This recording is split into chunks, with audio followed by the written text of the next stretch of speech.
Chapter 80, High-Level War God Peak. Two oversized, locked boxes sat on the truck, the rewards the Martial Arts Academy had granted Luo Xia. He qualified by meeting two conditions.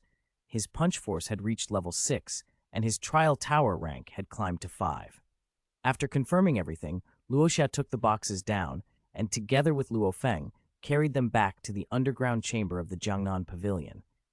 Luo Xia opened them one at a time. Both containers held full sets of 9th Series combat gear, suits, weapons, shields, and throwing knives, but they weren't identical.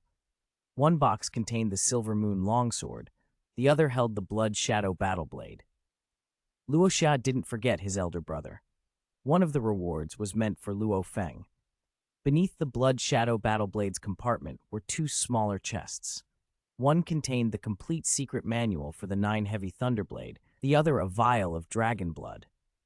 Luo Xia's box, meanwhile, held the complete secret manual for world destruction and a smaller portion of dragon blood. He flipped through both manuals. The two schools of technique, Hong and Thunder God, had very different emphases. World destruction leaned into concept cultivation and even mentioned the domain realm at its ultimate stage. That didn't mean following world destruction automatically granted a domain. A domain realm was extraordinarily rare, and even universe-rank fighters didn't necessarily possess one. The manual stressed mental state and comprehension. Reaching domain would depend on destiny and one's ability to understand the concept. By contrast, 9 Heavy Thunderblade focused on brute force and techniques for exerting power. "Big brother, let's use the dragon blood," Luo Xia said after scanning the manuals. They didn't overcomplicate its use. Each of them had a vial. They lay apart on opposite sides of the room, opened the vials, and spread the golden fluid across their chests. Warmth flooded into them almost instantly. The dragon blood's energy wove into their bodies, heating from within, and a searing pain followed. Intense, like being cast into molten fire, like millions of tiny fangs biting every nerve. They clenched their teeth and fists to endure it. Their hearts thudded loudly, pounding like drums, then everything went black. Both brothers fainted. While unconscious, their cells ravenously assimilated the dragon blood's strange energies. Their bodies changed at a genetic level, tissues recalibrated and strengthened. Inside their sea of consciousness, their mental power surged, roaring upward with unprecedented speed. When Luo Xia came to, his skin was coated in a layer of dark grime. He sat up, gulped air, and glanced over at his elder brother, who still slept. He went upstairs to shower. As water sluiced over him, he scrubbed the dirt away and felt the new power thrumming in his muscles. "Huh," he murmured. "My physique, it's at intermediate God of War now." He'd expected only a small improvement, since his physique had been near elementary God of War before. The dragon blood had boosted him well past that mark. Part of the leap, he suspected, came from the swelling mental power in his sea of consciousness, reinforcing his body. If his physique had risen to intermediate God of War, did that mean his mental power had already surpassed the God of War level? Luo Xia tested it. He pushed his mental power outward, and the pavilion vibrated faintly. Sight and sound from every corner of the building flooded his perception, and he even sensed Luo Feng still below. According to the universe realm classifications, passing the God of War threshold meant reaching the planetary level, the level where one could be called a psyker master or a gene martial artist. Otherwise, practitioners were considered apprentice rank. He searched his sea of consciousness. The dazzling golden sphere that would indicate planetary breakthrough, the core light sphere like a tiny planet, was not there. The vast ocean of mental energy still swelled around him, but the light sphere had not formed. He hadn't reached planetary level. Still, his mental power had climbed to the peak of advanced God of War. He was only one step away from planetary level. Luo Xia thought of the original work. His brother had once used a secret manual from Yunmo Planet to trigger his Psyker Master promotion. "I need to find time for site number 9, he told himself. As he was dressing, he sensed activity below. Luo Feng had finally awakened. Luo Feng shook off the last of his stupor, checking the power surging through him with a grin. "How long was I out?" he asked. "Just a few hours," Luo Xia answered. Luo Feng flexed, smiling like a man rediscovering his strength. "I feel a tremendous force inside me." Without warning, he threw a punch at the alloy wall beside him. The impact rang out, and to their astonishment, the wall dented inward more than half an inch. Luo Feng's left fist rose and fell again, and a low, resonant boom followed, the kind of sound that vibrates one's core. "Eightfold burst," he exclaimed, exhilarated. He kept striking the wall, the way someone would pound the earth with raw joy. "This is incredible." Once he'd calmed down, Luo Feng laughed and told Luo Xia to clean up. They'd run tests at the Nine Heavens Tower. By the time they reached the tower, it was 3 in the morning. The facility ran 24 hours, but only the 9th floor still had a few students awake. The other floors were deserted. They went to a training hall on the 5th floor, turned on the lights, and began to test their strength. Luo Feng went first. He didn't use any special force exertion techniques, just pure physical power. The display clicked, and the reading came back, 65,801 kilograms. Luo Feng's face lit up. That punch force already met the threshold for elementary god of war. "The dragon blood is really effective," he said, grinning. "It pushed me straight into elementary god of war." Luo Xia nodded. "That kind of jump is probably dragon blood plus your mental power reinforcing your physique." Luo Feng considered that and agreed. Then his excitement resurfaced. "So if my physique is at elementary god of war, does that mean my mental power has climbed to advanced god of war?" Mental power typically ran 2 levels ahead of physique, so it was quite plausible. He narrowed his stare at the punching target and set his throwing knives in motion. The blade turned into a thin streak of light and struck the target. The display flickered and then exploded with numbers, 237,421 kilograms. Luo Feng's measured raw strength was 237,421 kilograms, only the level of a middle god of war. But flying dagger combat wasn't about brute force, it was about speed. Someone like Luo Feng, who could control 10 daggers at once, each moving at more than 10 times the speed of sound, able to change direction instantaneously and dance through battle with uncanny agility, even an advanced god of war would struggle to handle him. With the aid of mental power, Luo Feng would be a nightmare for most opponents. "Luo Xia, you go test it," Luo Feng said, stepping back to watch. Luo Xia went forward and ran his measurements. The results were staggering. Fist strength, 221,040 kilograms. Speed, 3 milliseconds. Nerve reaction speed, perfect for an advanced god of war. Luo Feng studied the readout in astonishment. "Luo Xia, your physical stats are already almost at advanced god of war. It won't be long before you make the leap." Luo Xia's grin showed his satisfaction. "With my 8-fold power exertion technique, I could still fight someone beyond god of war rank." He meant it. If he activated that technique, his fist strength would surge to 1,768,320 kilograms, well past the minimum standard of 1,000 tons that a first-rank planetary-level warrior would possess. Luo Feng nodded, deeply moved. Unbeknownst to most, his younger brother had grown to a point where he could contend with forces beyond god of war. The thought stung in a good way. "I have to work even harder. I'm the big brother after all," he told himself, refusing to fall too far behind. After that, life at the training camp settled into a routine. By day, Luo Xia and Luo Feng either joined groups hunting monsters in City 1001 or trained with teacher Zhang Fang. To be fair, Zhang Fang didn't have much left to teach Luo Xia. His talent and comprehension were already exceptional. But the teacher was pleasant to look at, and with 3 beautiful senior sisters nearby, the sessions were more than bearable. On odd-numbered days, Luo Xia cultivated under Zhang Fang with Jeanette and Zhao Ruo. On even-numbered days, he went out on hunts.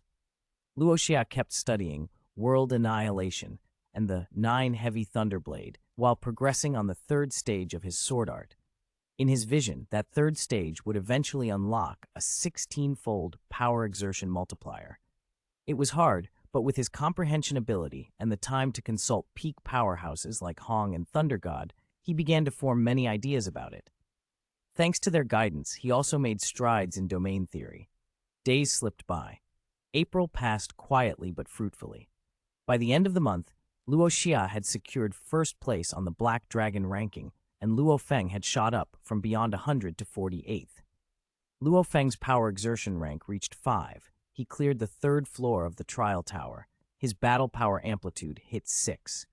His efficacy hunting monsters and raw progress outpaced nearly every other student in the camp. Such a meteoric climb in a newcomer's first month had camps and outside organizations buzzing. Students who entered the top 50 so quickly were often future candidates for greatness. Invitations and offers flooded in for Luo Feng, but he and Luo Xia chose to join the dojo of Limits. The Shu family, which had once raised objections to Luo Feng's relationship with Xu Xin, had now backed off entirely. The old clan chief even ordered that the family facilitate the relationship. Anyone who interfered would be expelled. Xu Xin's older brother Xu Gang, who had threatened the pair before, was now both embarrassed and relieved. It turned out the mismatch he'd feared wasn't in Luo Xia and Luo Feng's status. It was in the Shu family's relative standing. By the end of April, Luo Xia's physical fitness finally reached Advanced God of War. With that milestone, his mental power began to surge. On May 6th, because he'd ranked first the previous month, he was allowed to cultivate on even-numbered days. Luo Xia was alone in the underground secret room beneath the Jiangnan Pavilion when his mental power suddenly erupted. It sounded in his mind like a rushing river. Within his sea of consciousness, the entire ocean of mental energy boiled and roared. Waves rose and crashed, and the suspended, dazzling golden sphere blazed with an intensity Luo Xia had never seen. Golden light leaked from his closed eyes. His mental energy expanded and contracted like a cosmic Big Bang, an endless cycle of compression and release. At the center of the ocean, beside the golden sphere, a miniature black hole formed, drawing vast amounts of mental energy into a single point. The whole sea of consciousness trembled, as if the universe itself were breathing. Then, next to the golden sphere, a self-rotating light orb came into being. It spun like a planet around a star. It was beautiful, covered in a faint halo, its body composed of countless triangular crystals that clustered together into a crystalline globe. Strange, invisible fluctuations poured out from that light sphere, rippling through Luo Xia's mental landscape. The crystalline orb rotated, emitting pure, powerful mental power that flooded through Luo Xia's body. Bones and bone marrow, meridians and muscles, fascia and skin, all began to metamorphose. Genetic codes rearranged and recombined at a furious pace. Luo Xia felt his very life reshaping itself. He was advancing from the apprentice rank into the planetary level, a true leap in the hierarchy of living beings. When he opened his eyes, the deep irises glinted with gold. "My mental power has broken through to planetary level," he whispered. "My physical fitness has advanced to the peak of Advanced God of War, just one step from planetary as well." He felt the difference instantly. The power of the planetary level in his sea of consciousness made him feel like the legendary divine-ranked beings. He found himself lifting off the floor of the secret room as if gravity had grown faint. Under the influence of the crystalline planet inside him, he could breathe without effort and manipulate the magnetic field around his body to counteract Earth's pull. For the first time, Luo Xia tasted what humanity had once dreamed of: flight.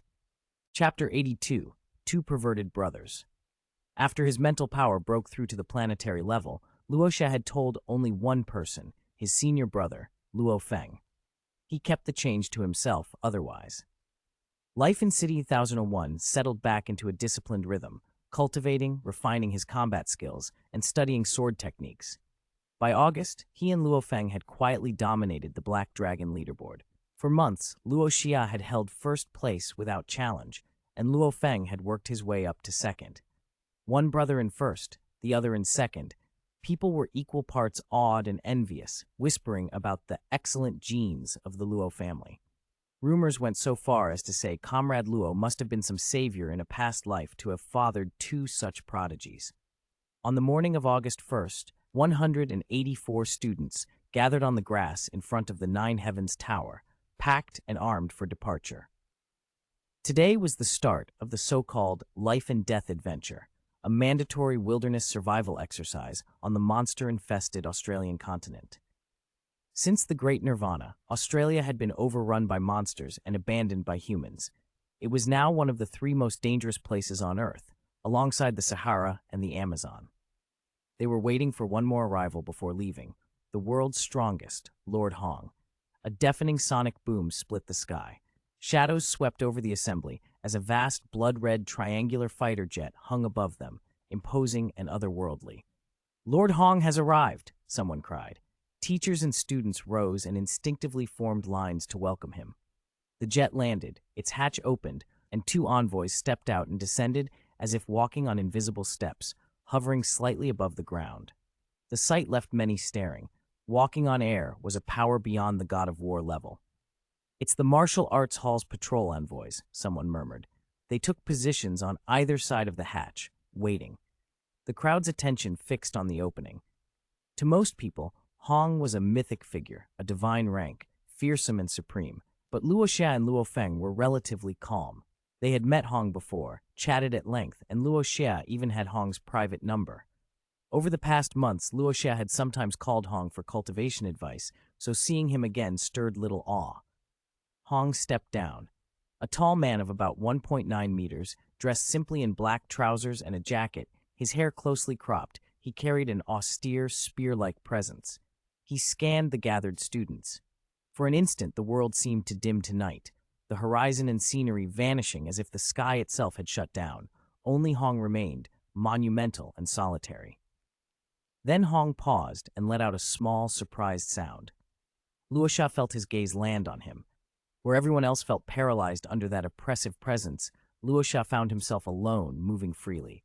Hong's voice slid into his mind, an inner message only Luo Xia could hear. "Your mental power has broken through past the God of War level?" Luo Xia nodded almost imperceptibly. "Not bad." The word came cool and restrained, as if Hong were keeping his demeanor for the crowd. He addressed everyone aloud, his tone clipped. "This batch of elite training camp students is promising." As Hong spoke, the gloom faded and the morning light returned. A patrol envoy representing the elite training camp stepped forward to meet him. When Hong's remark reached him, he smiled and let his eyes sweep past Luo Xia and Luo Feng with evident satisfaction. "Lord Hong, there are indeed some outstanding prospects in this cohort." Hong's lips twitched. He had noticed more than prospects. He'd seen prodigies. The last time he'd met Luo Xia, the boy hadn't even been an elementary God of War. Now, just months later, he'd advanced to the planetary level. That talent was alarming, perhaps even more formidable than Hong or Thunder God at a similar stage. But Luo Xia was human, an earthling. That fact calmed and delighted Hong. The rise of such a genius on Earth was a blessing. His gaze briefly swept to Luo Feng. Hong registered surprise. Luo Feng had advanced as well, approaching the God of War level. Not only was Luo Xia a freak of talent, his senior brother wasn't far behind. "Good," Hong said, voice carrying to the whole field. "Very good. You are the most elite young geniuses in the world. I know some of you call this place the God of War Reserve Camp, but your aim should not be merely to become God of War. You must strive to transcend it. I hope some of you will reach that next step. Now prepare yourselves. May this life and death adventure bring you breakthroughs." With that, Hong turned and left. Only after his departure did the gathered students erupt. "He's too powerful. When he looked at us, it felt like the world went dark. Like the mythical dominator. He carried the demeanor of the strongest, truly extraordinary." They gushed in a dozen ways, processing the overwhelming presence they'd just witnessed. Xizhang, standing near Luo Xia and Luo Feng, nodded toward them and said, "I think Lord Hong looked at you twice just now. Real geniuses attract attention wherever they go." Luo Xia blinked and smiled modestly. "Senior brother, you flatter me." Jeanette added with a grin, "I saw it too. He scanned the crowd, but kept his eyes on you longer than on the others." At that moment, Inspector Wang approached and called, "Luo Xia."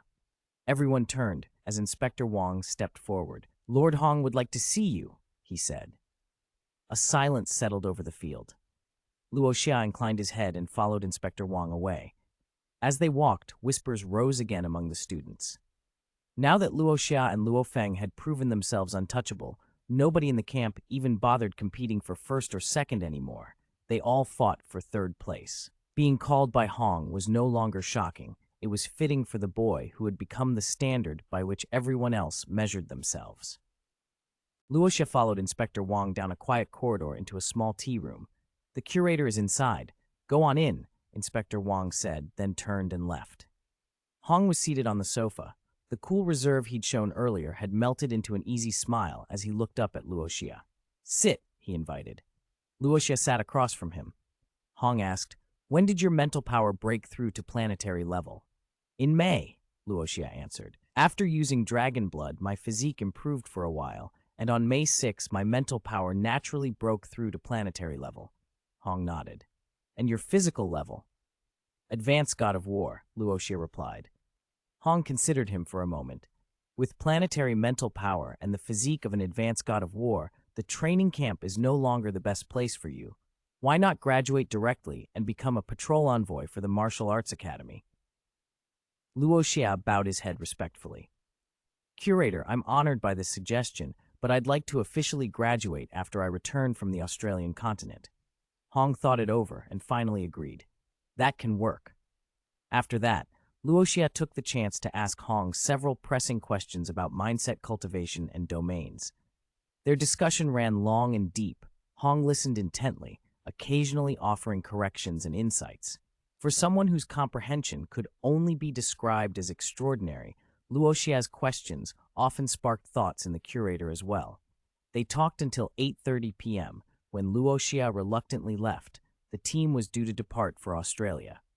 On the bus to the airport, Luo Feng leaned over and quietly asked, "What did you and the curator talk about?" Luo Xia's meeting had lasted over 2 hours, and the other students had been curious the whole time.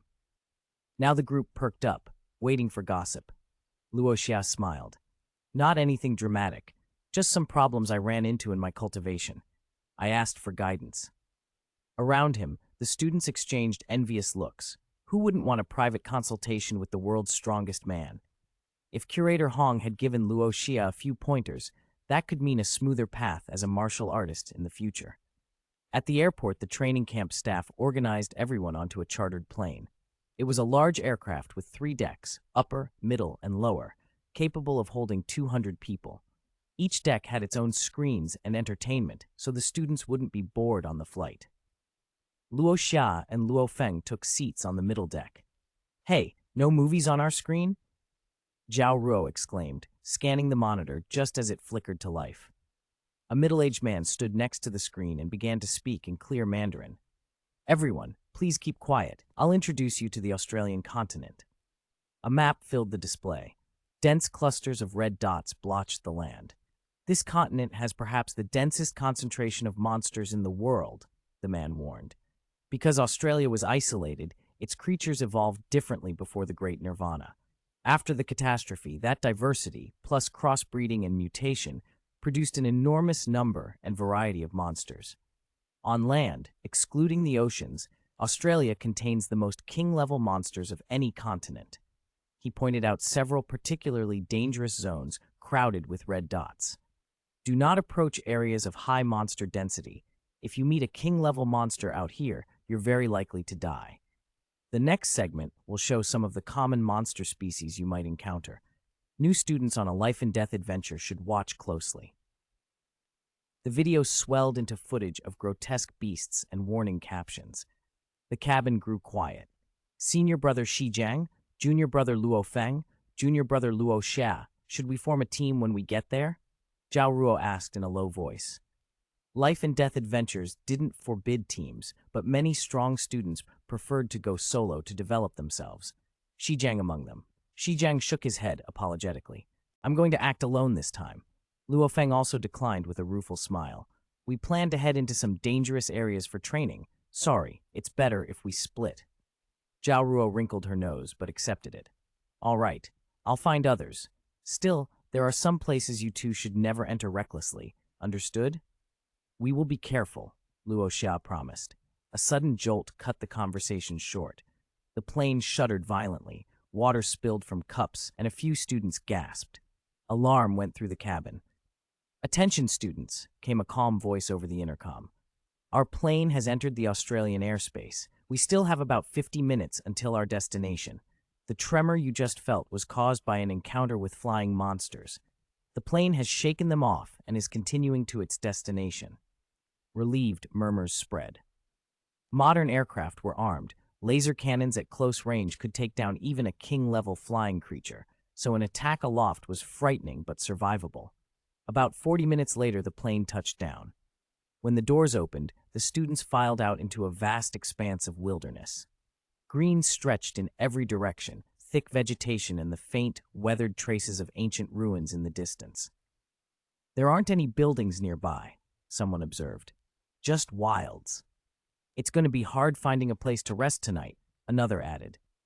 A teacher in a black God of War uniform stepped forward and called out in excellent Mandarin, his voice carrying across the clearing. All students, record your precise coordinates on your communication watches now. It is August 1st, 2057, 3:15 p.m.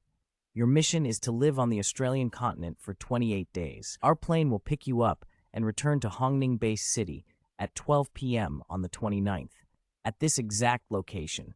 Now, your life and death adventure officially begins. With that announcement, all the martial instructors boarded the plane. Zhang Feng paused to meet Luo Xia's group with a brief, earnest look. Be careful, she said. I'll be waiting for your safe return at the training camp. Then she joined the others, and the engines started up. The plane lifted off, leaving the students to spread out into the green, and the training mission truly began. After the teachers left, only 184 students remained scattered across the wasteland. The survivors naturally grouped into small teams of 3 to 5, recruiting the strongest martial artists they could find. Luo Xia, do you want to team up with us? Some of the Chinese students asked, approaching the two brothers. Luo Xia and Luo Feng were the camp's two strongest fighters, and many people wanted them on their teams.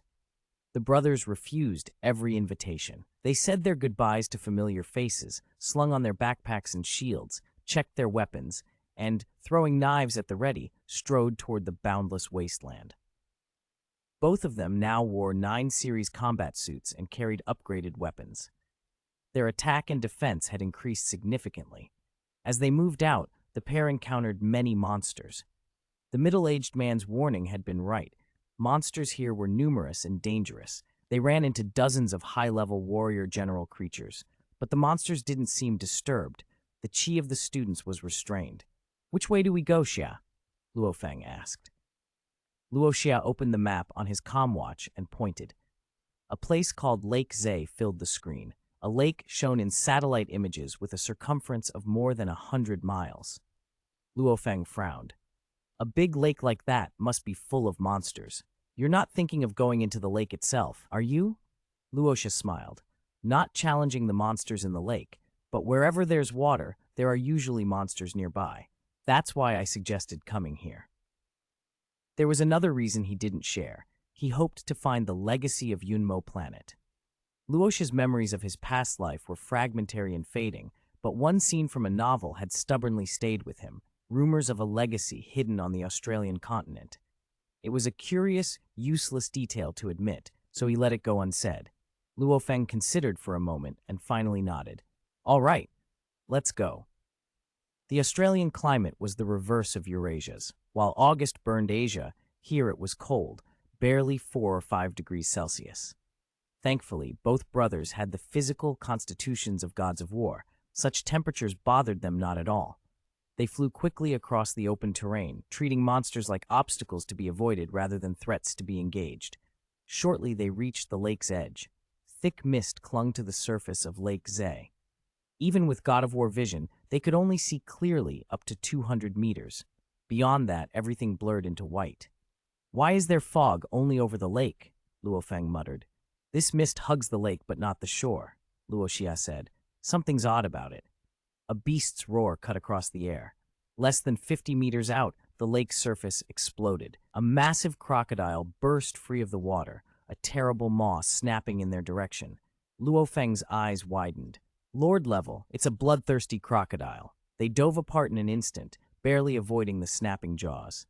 Lord-level bloodthirsty crocodiles were ferocious predators. Some exceeded 50 meters in length, armored in dark red scales and infamous for their aggression. The creature crashed onto the shore, creating a crater where it struck. Let's kill it, Luo Xia said. A year earlier, a Lord-level monster like this would have meant only one option: run. Now both brothers were different. Their bodies at God of War level, and Luo Xia's mental power had just broken through to planetary level. They could fight. Luo Xia flicked his wrist. 10 9-series throwing knives whipped out and flew true. Luo Feng simultaneously launched a mental power attack, sending knives of his own. The blades wove together into a net and tore into the crocodile. Instead of hacking at the hide, they drove the knives inward to inflict internal damage. The great beast howled and thrashed, unable to break free. In moments, the lord-level bloodthirsty crocodile lay still, a corpse on the sand. Luo Feng stared at the fallen monster, exhilarated. I never thought we'd be able to kill a lord level like that. Luo Xia grinned. The hide is worth the most. Look at its size. Mid-lord, maybe. We could get over 20 billion on the HR Alliance market. They set to work skinning the carcass, the reek of blood soon filling the lakeside air. With the hide secured, Luo Xia looked across the mist-shrouded water toward the island at the lake's center. That island looks strange, he said. I want to go check it out. Too risky, Luo Feng protested for a moment. Then Luo Xia added, don't be scared. My mental power is at planetary level now. If we run into something we can't beat, I can carry you out. After a short pause, Luo Feng relented. Okay, this lake is weird. Let's go. They slipped into the mist and flew over the surface. Dense aquatic plants crowded the water, and from time to time strange cries echoed through the fog. Shadows moved beneath the surface. Sometimes so large a creature would launch skyward, blotting out the sun and sending waves 100 meters high. Many of the monsters there possessed king-level chi. Luo Xia spread his mental energy outward, using it to sense the lake under the fog and navigate around hazards. His perception was broader and far more accurate than Luo Feng's. He led, and Luo Feng followed, mirroring every change of direction. They avoided patrols and ambushes that would have killed most teams. At one point, 100-meter leviathan breached the water and cast the sky into shadow. Their suits trembled from the shockwave, but they held their course. Finally, they reached a sandy shore and landed on the island. We made it, Luo Feng breathed, wiping cold sweat from his brow. The island itself was wrapped in mist. Ancient, primeval plants showed like pale ghosts, their silhouettes wavering. Curiously, the place was unnaturally quiet. The constant monster calls they'd heard across the wasteland were absent here. Why is it so silent? Luo Feng asked. There's definitely something off, Luo Xia replied. He checked the time. On their side of the world, it had been mid-afternoon when they left, but here the light had already dimmed toward evening. It'll be dark soon. Nighttime's no good for exploring. Luo Feng nodded. Let's find somewhere to rest for the night and start exploring at first light. Luo Xia agreed. They moved inland a short distance to make camp, keeping their senses sharp against whatever secrets the fogged island might hold. Chapter 85, Spirit of Plants and Trees. Early morning mist hung over lake so thick even the bright sunlight couldn't cut through it. Wrapped in the haze, Luo Xia and Luo Feng sat on the shore, waiting in silence for dawn.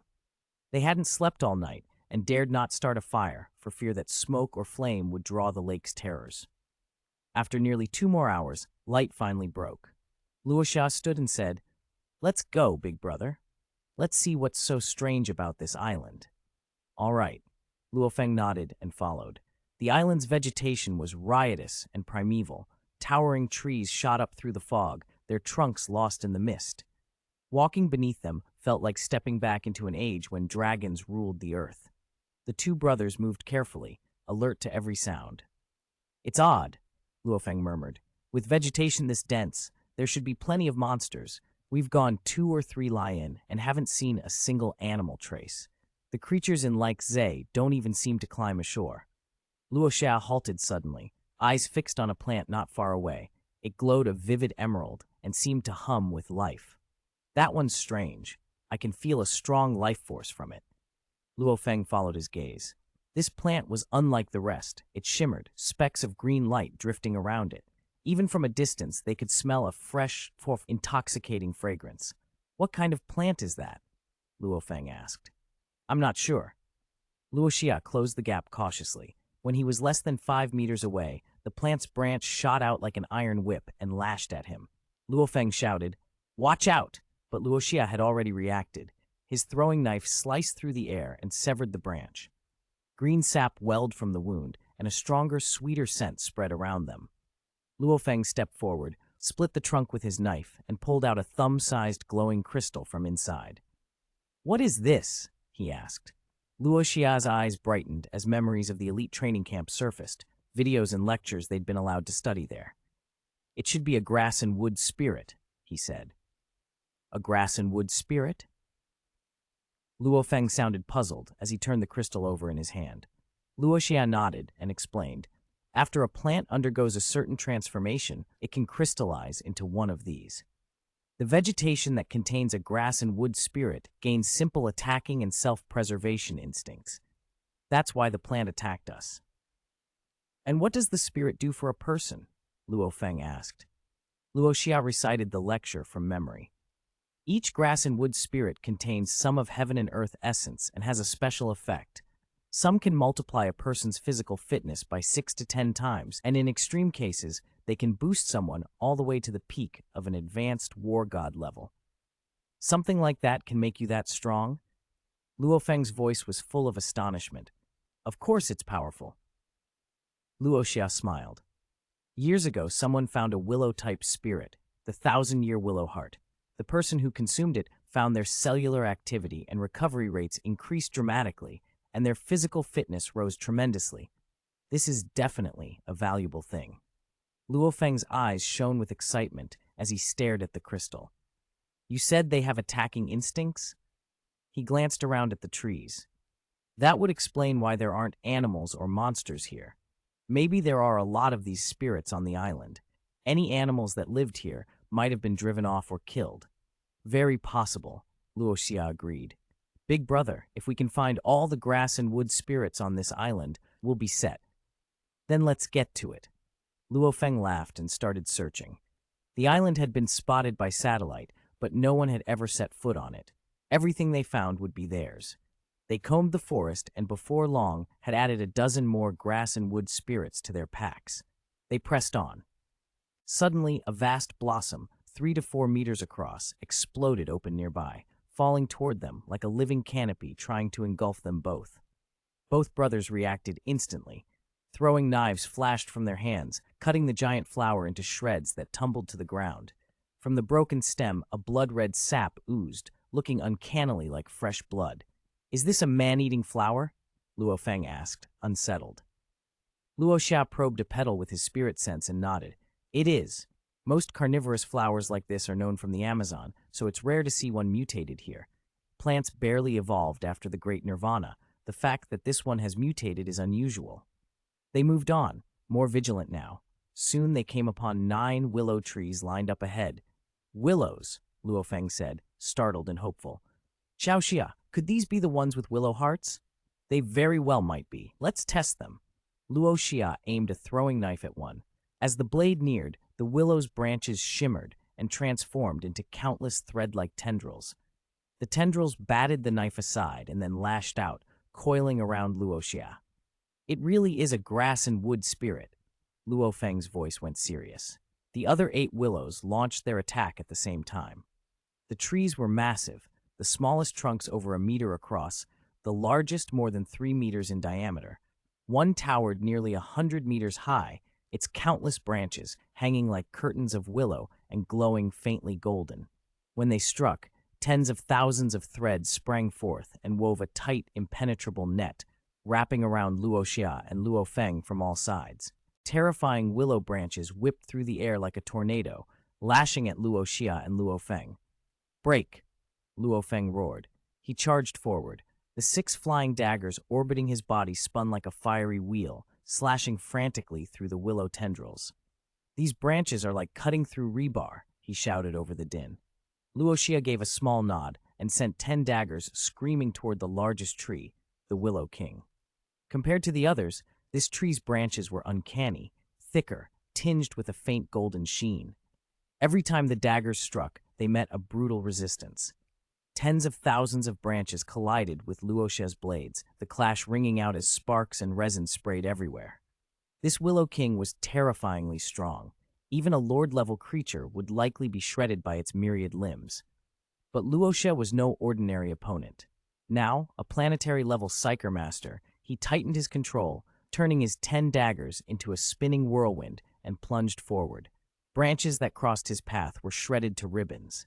With a whistling rush, the daggers reformed into a sharp cone, drilling straight into the Willow King's thick trunk.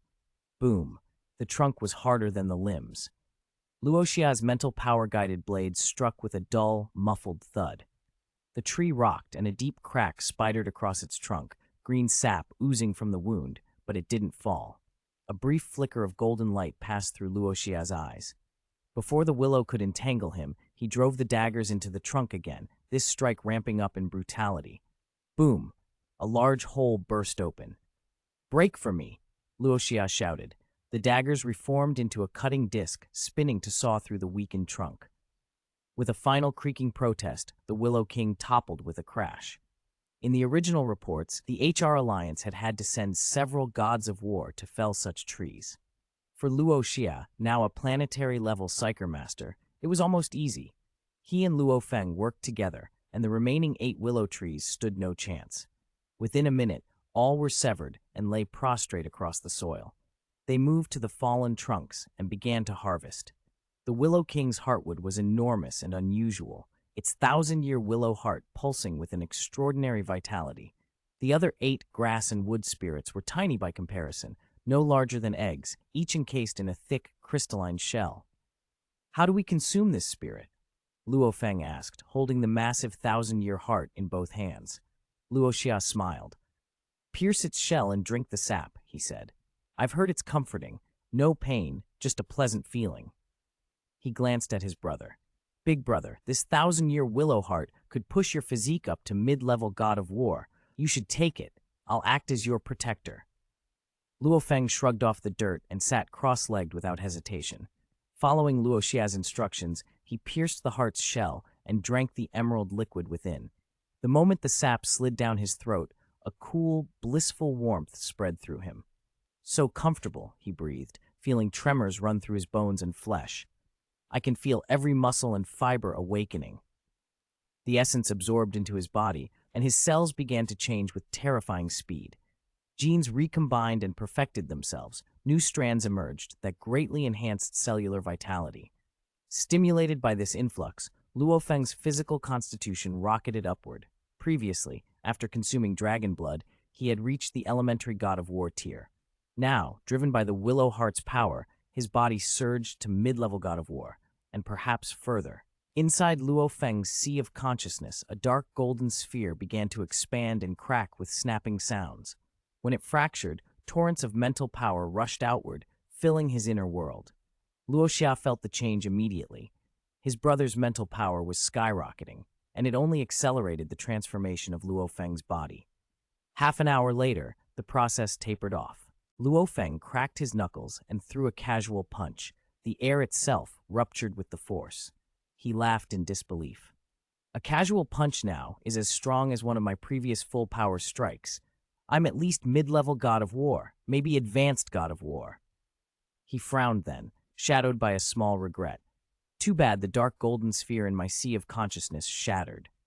When his mental power first awakened, Luo Feng had wondered how much the sphere could support. He hadn't expected it to break when his physical constitution climbed to mid-level god of war. Luo Xia grinned. "Big brother, your mental power has reached the advanced god of war peak. You're only a step away from breaking into planetary level." "I feel incredible," Luo Feng admitted, unable to hide his excitement. A Psyker Master at the God of War peak is practically invincible among gods of war. "I can't believe I reached this in just months." Luo Xia's expression grew thoughtful. "Next, I'll go underground and see what's below. There must be deeper secrets beneath the surface of this island. It's the only explanation for why so many grass and wood spirits could be nurtured here." Luo Feng blinked. "You're going down?" Luo Xia nodded. "Yes, if the island can produce soas, there must be something even more precious beneath. You keep searching the surface for other spirits." He hesitated, then added, "Be extremely careful. Stay in contact with me at all times." "I will," Luo Xia answered. He rose slowly, 3 daggers forming a sharp cone beneath his feet. "I'm going now." "Go, and be careful," Luo Feng called, watching his younger brother manipulate the daggers like a drilling auger. In moments, a hole opened in the earth, and Luo Xia spiraled down, delving quickly into the island's dark interior. For ordinary people, the hard stone ground was as fragile as tofu under Luo Xia's flying knife. He fell fast, 1,000 meters, 2,000, 3,000. At 3,000 meters, he smashed through a layer of rock and dropped into a vast underground dark river.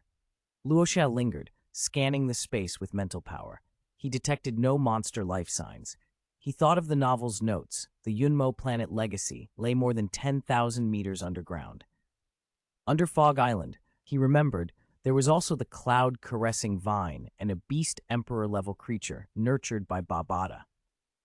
In the original story, Hong ended up taking the vine and slaying the beast emperor. If Luo Xia wanted to go down past 10,000 meters now, he'd eventually have to face a vine that could challenge planetary-level powers and a beast emperor. He inhaled slowly.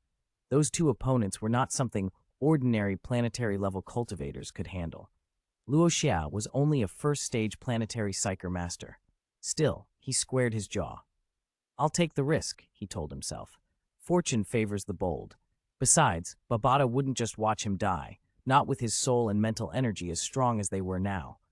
In the original book, Luo Feng's brain region breadth reached only 21%, and Bada treasured him. With Luo Xia's even stronger soul and mental energy, his brain region breadth had to be higher. Babada wouldn't ignore him. He was thinking about pressing on when a sharp pain stabbed the sole of his foot. Luo Xia hissed and looked down. A pure blood-red shard stuck in a crack in the rock. He had stepped on it earlier without noticing. His eyes lit up. It was here. Far deeper, in the thick rock layer at roughly 15,000 meters, voices echoed in the dark. Luo Xia has finally arrived. This child displayed intense mental energy fluctuations from birth. His brain region breadth kept increasing as he grew. Now he's reached planetary level, and his brain region breadth is 100%. A brain region breadth like that, across the universe, it's a miracle. "Master, after more than 50,000 years, the Legacy's heir has come. With his talent, Yunmo planet will surely rise to glory again under him.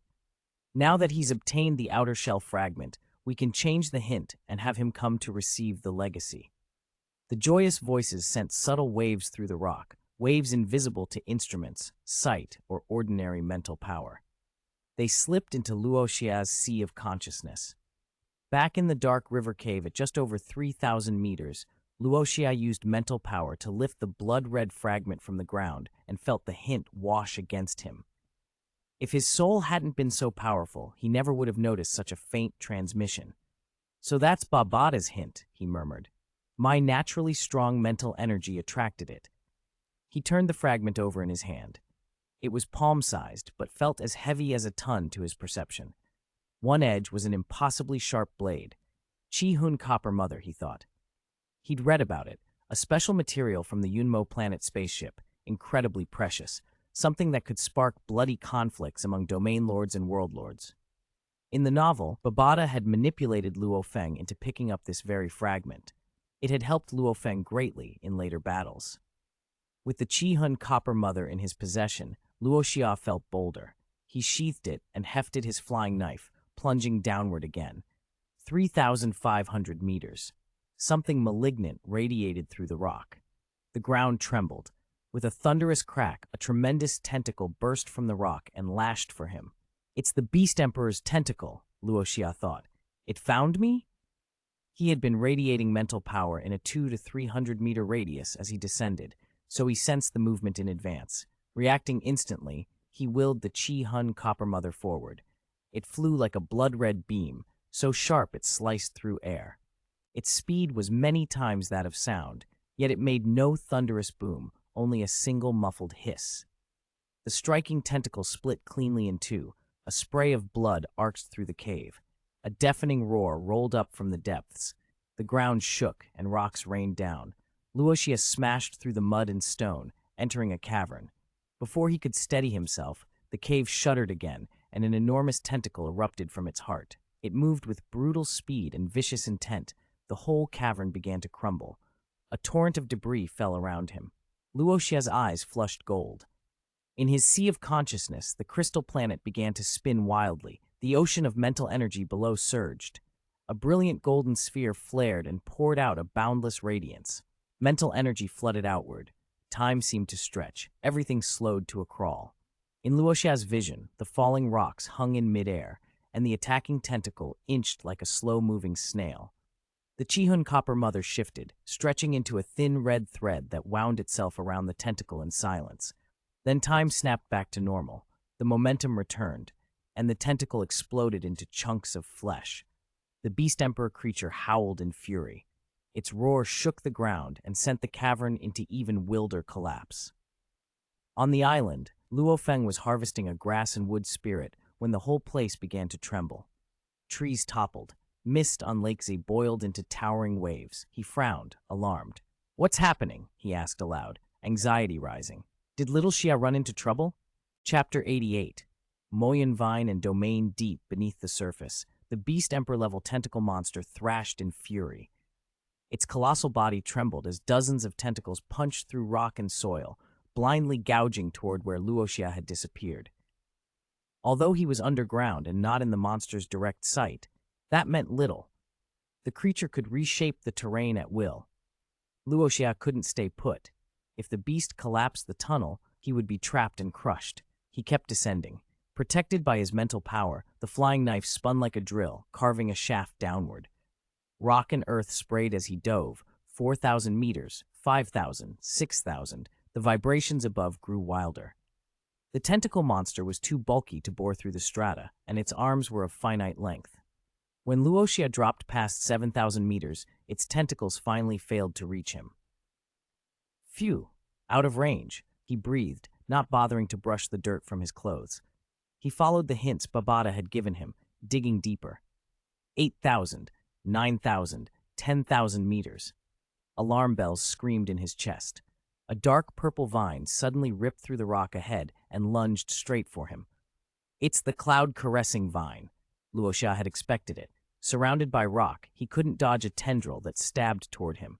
The only option was to send out the Chihun copper mother, the little flying blade, to intercept. The artifact lived up to its reputation.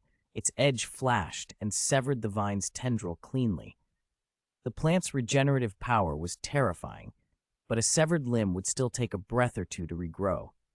Escape, he thought, and the flying knife bit down again, burrowing him farther. The cloud-caressing vine recovered immediately and chased. Underground, its tendrils were faster than Luo Xia's flight. Each time a limb closed in, he switched the Chihun copper mother to slice it off. Without the knife's help, neither the tentacle monster nor the vine would have been hurt by him. Finally, after a frantic pursuit, he broke into a vast cavern more than 15,000 meters down. The dark opened into a huge hollow. Even without light, Luo Xia's planetary-level vision let him make out the cloud-caressing vine filling the chamber, a hulking organism cultivated by Babada, fed with Muya crystals since the Great Nirvana. It glowed faintly purple-black, its tendrils like spears stabbing through the air. In terms of aura, it was at least as strong as a late third stage or early fourth stage planetary cultivator, probably stronger than Luo Xia himself felt. The tendrils moved impossibly fast. Even his sharpened eyesight could only follow them as blurs. The moment his eyes flashed gold, a root tip had already closed in to within a centimeter of his face. Time seemed to limp. Inside his sea of consciousness, Luo Xia felt his mental power surge. The world split in his mind into black and white, yin and yang, and from their seam a thread of gray was born. It flowed like wind, yet carried the weight of time. Compelled, he reached out, the gray curled around his fingertips. When he flicked his hand, that gray spread outward in a hushed wave. The cavern around him drained into a film of grayscale, every motion slowed as if the world were a silent picture. The tendrils that had been stabbing at him hung mid-strike, not frozen but slowed to a crawl. Luo Xia felt something else too, his own reactions, his speed, his nervous system. Everything intensified. It was like stepping inside an acceleration field. While the world was slowed, he moved with lightning. His golden eyes burned. This is a domain, he thought. Inside this gray domain, my speed and neural response are greatly enhanced, like Quicksilver or the Flash. Everything around me looks slowed dozens of times. He walked through the slowed chaos as if on a stroll, retreating past the encircling 16 tendrils with practiced calm. Then the gray receded. Domains were costly. Luo Xia panted. The activation had drained a surprising amount of physical and mental energy. He couldn't linger. The cloud-caressing vine had missed its strike. Luo Xia sent the Chihun copper mother slithering in. The blade became a spool of blood-red threads that bound and shredded the plant's tendrils, 1,000-meter limbs torn to pieces and flung aside. The vine writhed and howled in its own way. The shredded ends pulsed, pain cracking through it. Luo Xia hovered over it. To truly subdue a vine, he remembered, it needed blood. He gripped a tendril and slit his wrist, letting bright blood spill across the plant's skin. His body's fast recovery swallowed much of the cost, and he did it several times until his strength flagged only slightly. The vine paused, slowed by the domain's after effect. It absorbed his blood, and an odd attachment spread along the tendril that coiled around his arm. It had been brought under control. The giant plant contracted, then peeled like a living cloak and merged into him, absorbed. Luo Xia watched as its enormous form finally folded into his being. Nearby, in a fold of rock, Babata stared with wide, disbelieving eyes. "Domain," she whispered. "This kid actually has a domain at planetary level, just like Hong." She had followed the Yunmo planet master across the stars and seen many geniuses, but nothing had prepared her for Luo Xia. At 17, he had just entered the planetary realm, yet he had comprehended a domain without a teacher. Babata felt a shock of admiration and a hint of regret. What a pity he's an earthling, she thought. Their bodies and innate potential are weaker. If he were a different species, he might have matched his master and become undying. Even as those thoughts flickered through her mind, the cave settled. The tentacle monster's presence above no longer threatened him, at least for now, and inside Luo Xia, the stilled memory of gray wind and quicksilver speed churned like a promise for what came next. Chapter 89, Corpse and Babata. After subduing the cloud-caressing vine, Luo Xia felt as if another layer of clothing had settled over his skin, cool and soothing. The vine was surprisingly useful. Not only could it assist in battle, it could also transform into armor to shield its master from most attacks. This will come in handy, he thought. Following the hints Babata had given, Luo Xia moved through the vast underground space. He wandered until he came to a towering rock face with metal glinting from the crevices. "Finally found it," he murmured, forcing a casual, as if surprised, then used his mental power to separate the stone, opening a passage wide enough for two to walk side by side. At the end of the corridor, a dust-coated hatch of silver-white metal waited. He advanced cautiously. The passage branched left and right just before the hatch. On the left wall were numerous indented fistprints. Corpse. Luo Xia's eyes traced the passage and landed on a massive body leaning against the wall. The corpse's skin was dark and its arms thick. A layer of intricately patterned battle armor covered the whole form. Heavy gauntlets still gripped its hands, and its blood-red eyes stared open in a forever angry glare. A faint vibration of pressure washed over Luo Xia at the sight, brief and overwhelming, like an ant peering up at a dragon. He felt a shiver crawl up his spine. He let out a low breath to steady himself and moved on without lingering. The corridor branched often, but he kept to the widest route. After roughly 300 meters, the passage curved. Rounding the bend, he found a massive door more than 10 meters across, set slightly ajar. He probed the doorway with mental power. Sensing no immediate danger, he pushed it open and slipped inside. The chamber beyond was a grand semicircular hall, dozens of meters high and nearly 200 meters across. Scattered through the space were 6 strange corpses. 5 still looked lifelike, untouched by decay. The 6th had been reduced to golden bones. Luo Xia walked among them, studying each one. One corpse resembled the earlier figure, about 6 meters tall, half kneeling with broken armor and hideous wounds. A second was humanoid but tall, around 4 meters, its body covered in black scales, a single horn protruding from its forehead and a scaly tail coiling behind. The third, also roughly 6 meters, had skin like a glossy turtle shell, forming a precise layer of natural armor. The fourth looked human in every way. Yellow-tinged skin, black hair, a scar across his face. He sat in a dusty cross-legged pose as if meditating. The fifth stood about 5 meters tall, entirely purplish bronze as if cast from colored metal. A great hole gaped in its chest, and through it one could see the same bronze material inside. There were no internal organs, only the hollow, sculpted interior. The sixth, apart from being a pile of gleaming golden bones, lay apart from the others. All around the hall, the floor and ceiling bore indentations and gouges. the scars of whatever battle had taken place there. A sudden beep broke the silence. Lights flared from the high ceiling, bathing the hall in brilliant illumination. At the same time, an odd glow gathered in the center of the room and began to take shape, a black, ethereal human figure. It was small, barely over a meter tall, childlike in appearance, with two tiny horns on its forehead, blood-red eyes, a cherubic face, and a black robe. "Luo Xia, you're finally here," the child figure cried, its red eyes shining. "You are?" Luo Xia asked. "My name is Babata," the figure replied with a delighted little bob. "I've been waiting 50,000 years for you." Babata's tone carried both excitement and relief. "Earthling aptitude is so poor that it took me 50,000 years to find someone suitable," Babata proceeded to explain. After the meteor star crashed into Earth, he had been ordered by his master Hu Yembo to monitor the planet and seek a worthy successor for Yunmo planet. For 50,000 years, he found no candidate, until 17 years ago, when Luo Xia was born. From the moment of his birth, Babata's surveillance detected strong soul fluctuations. He had been watching Luo Xia ever since, watching him grow from a newborn to the young man before him. "You are a miracle among Earthlings," Babata declared, his tiny figure buzzing with elation. Luo Xia stared, startled. "A miracle?" "Yes!" Babata smiled and flew a small circle around him. "Earthling's mind domain breadth, reaching even 1% is considered good.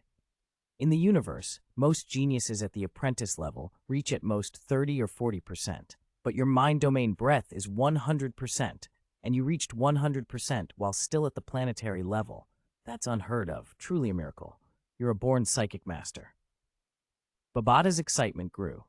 "What's more, like Hong, you already possess your own domain at the planetary level, the Wind Godspeed domain, a top-tier domain under the Wind Law. That's why you are a miracle on Earth." Luo Xia breathed a quiet sigh of relief. His transmigration identity had not been exposed, and felt a flush of astonishment at Babata's assessment. He hadn't expected his mind domain breadth to be so high. Babata's fervor slowly settled.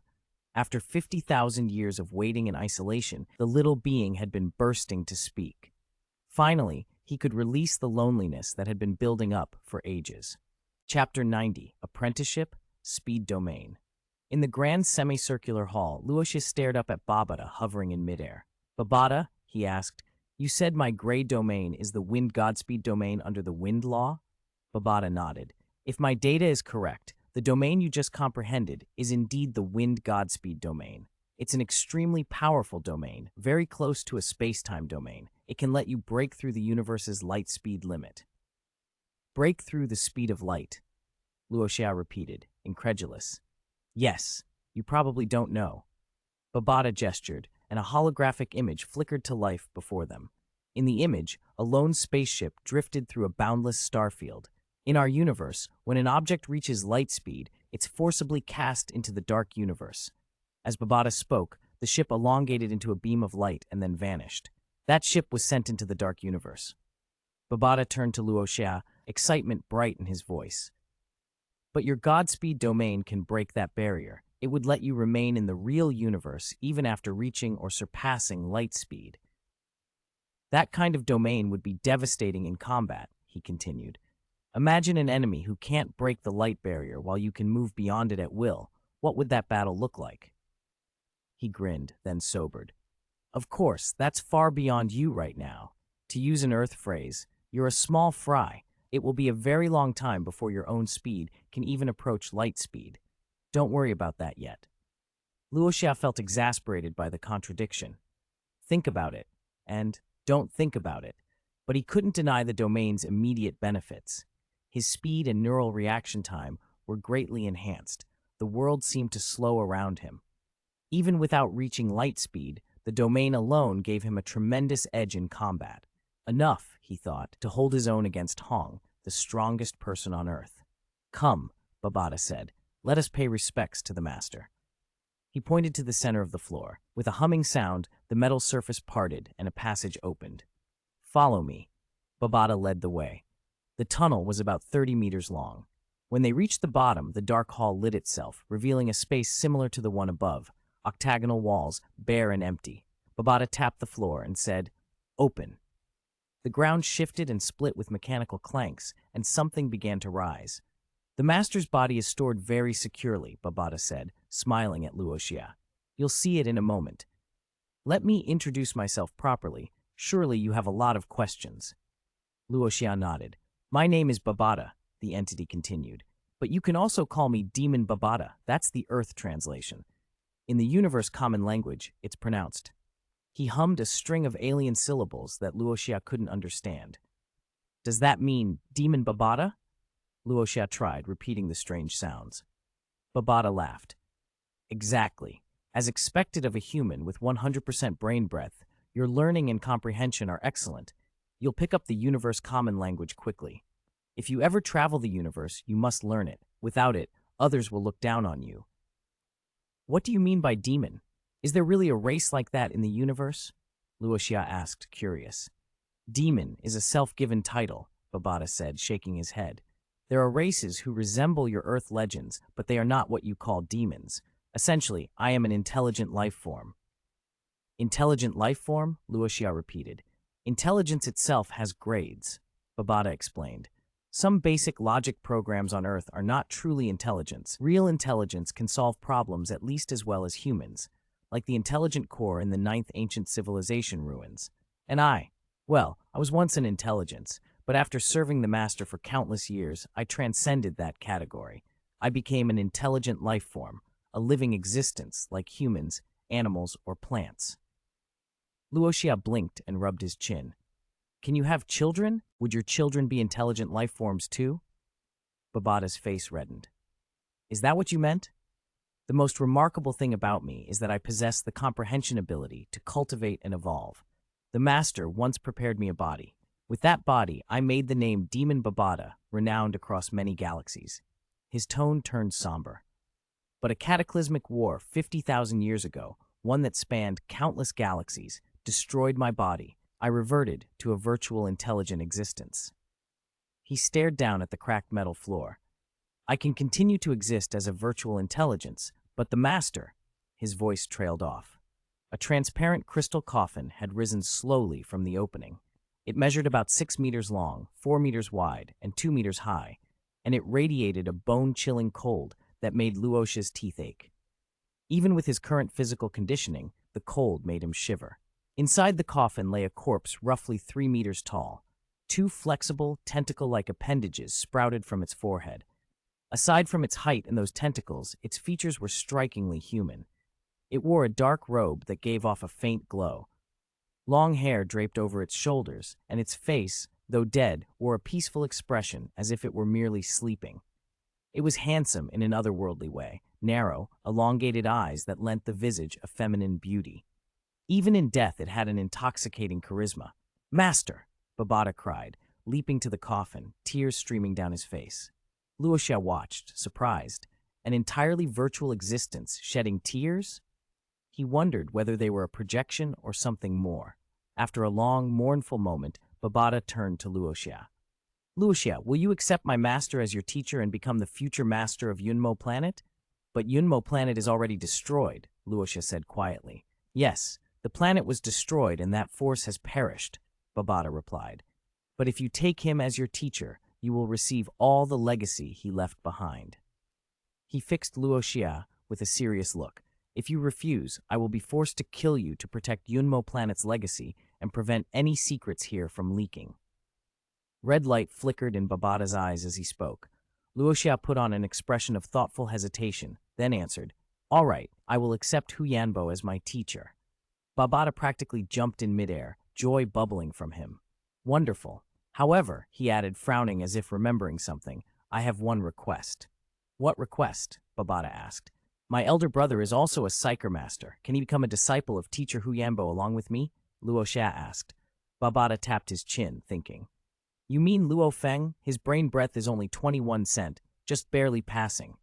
He paused, considering. The command the master had given long ago did not strictly limit him to one disciple. It was possible to accept multiple candidates who met the standard.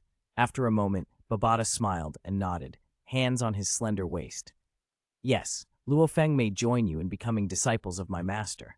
Luo Feng can become a disciple later. For now, you should acknowledge my master as your teacher." Babada hovered in the air, looking down at Luo Xia. Luo Xia glanced at Hu Yambo's motionless form inside the crystal coffin and asked, "What do I do?" Normally, when a master accepts a personal disciple, it's a grand ceremony with many guests, Babada said. But your master is gone and Yunmo planet is destroyed. Keep it simple. She turned to the coffin with a low, sorrowful voice. "You only need to kowtow 8 times before the master's remains. That will make it official." Luo Xia knelt and performed the 8 solemn kowtows.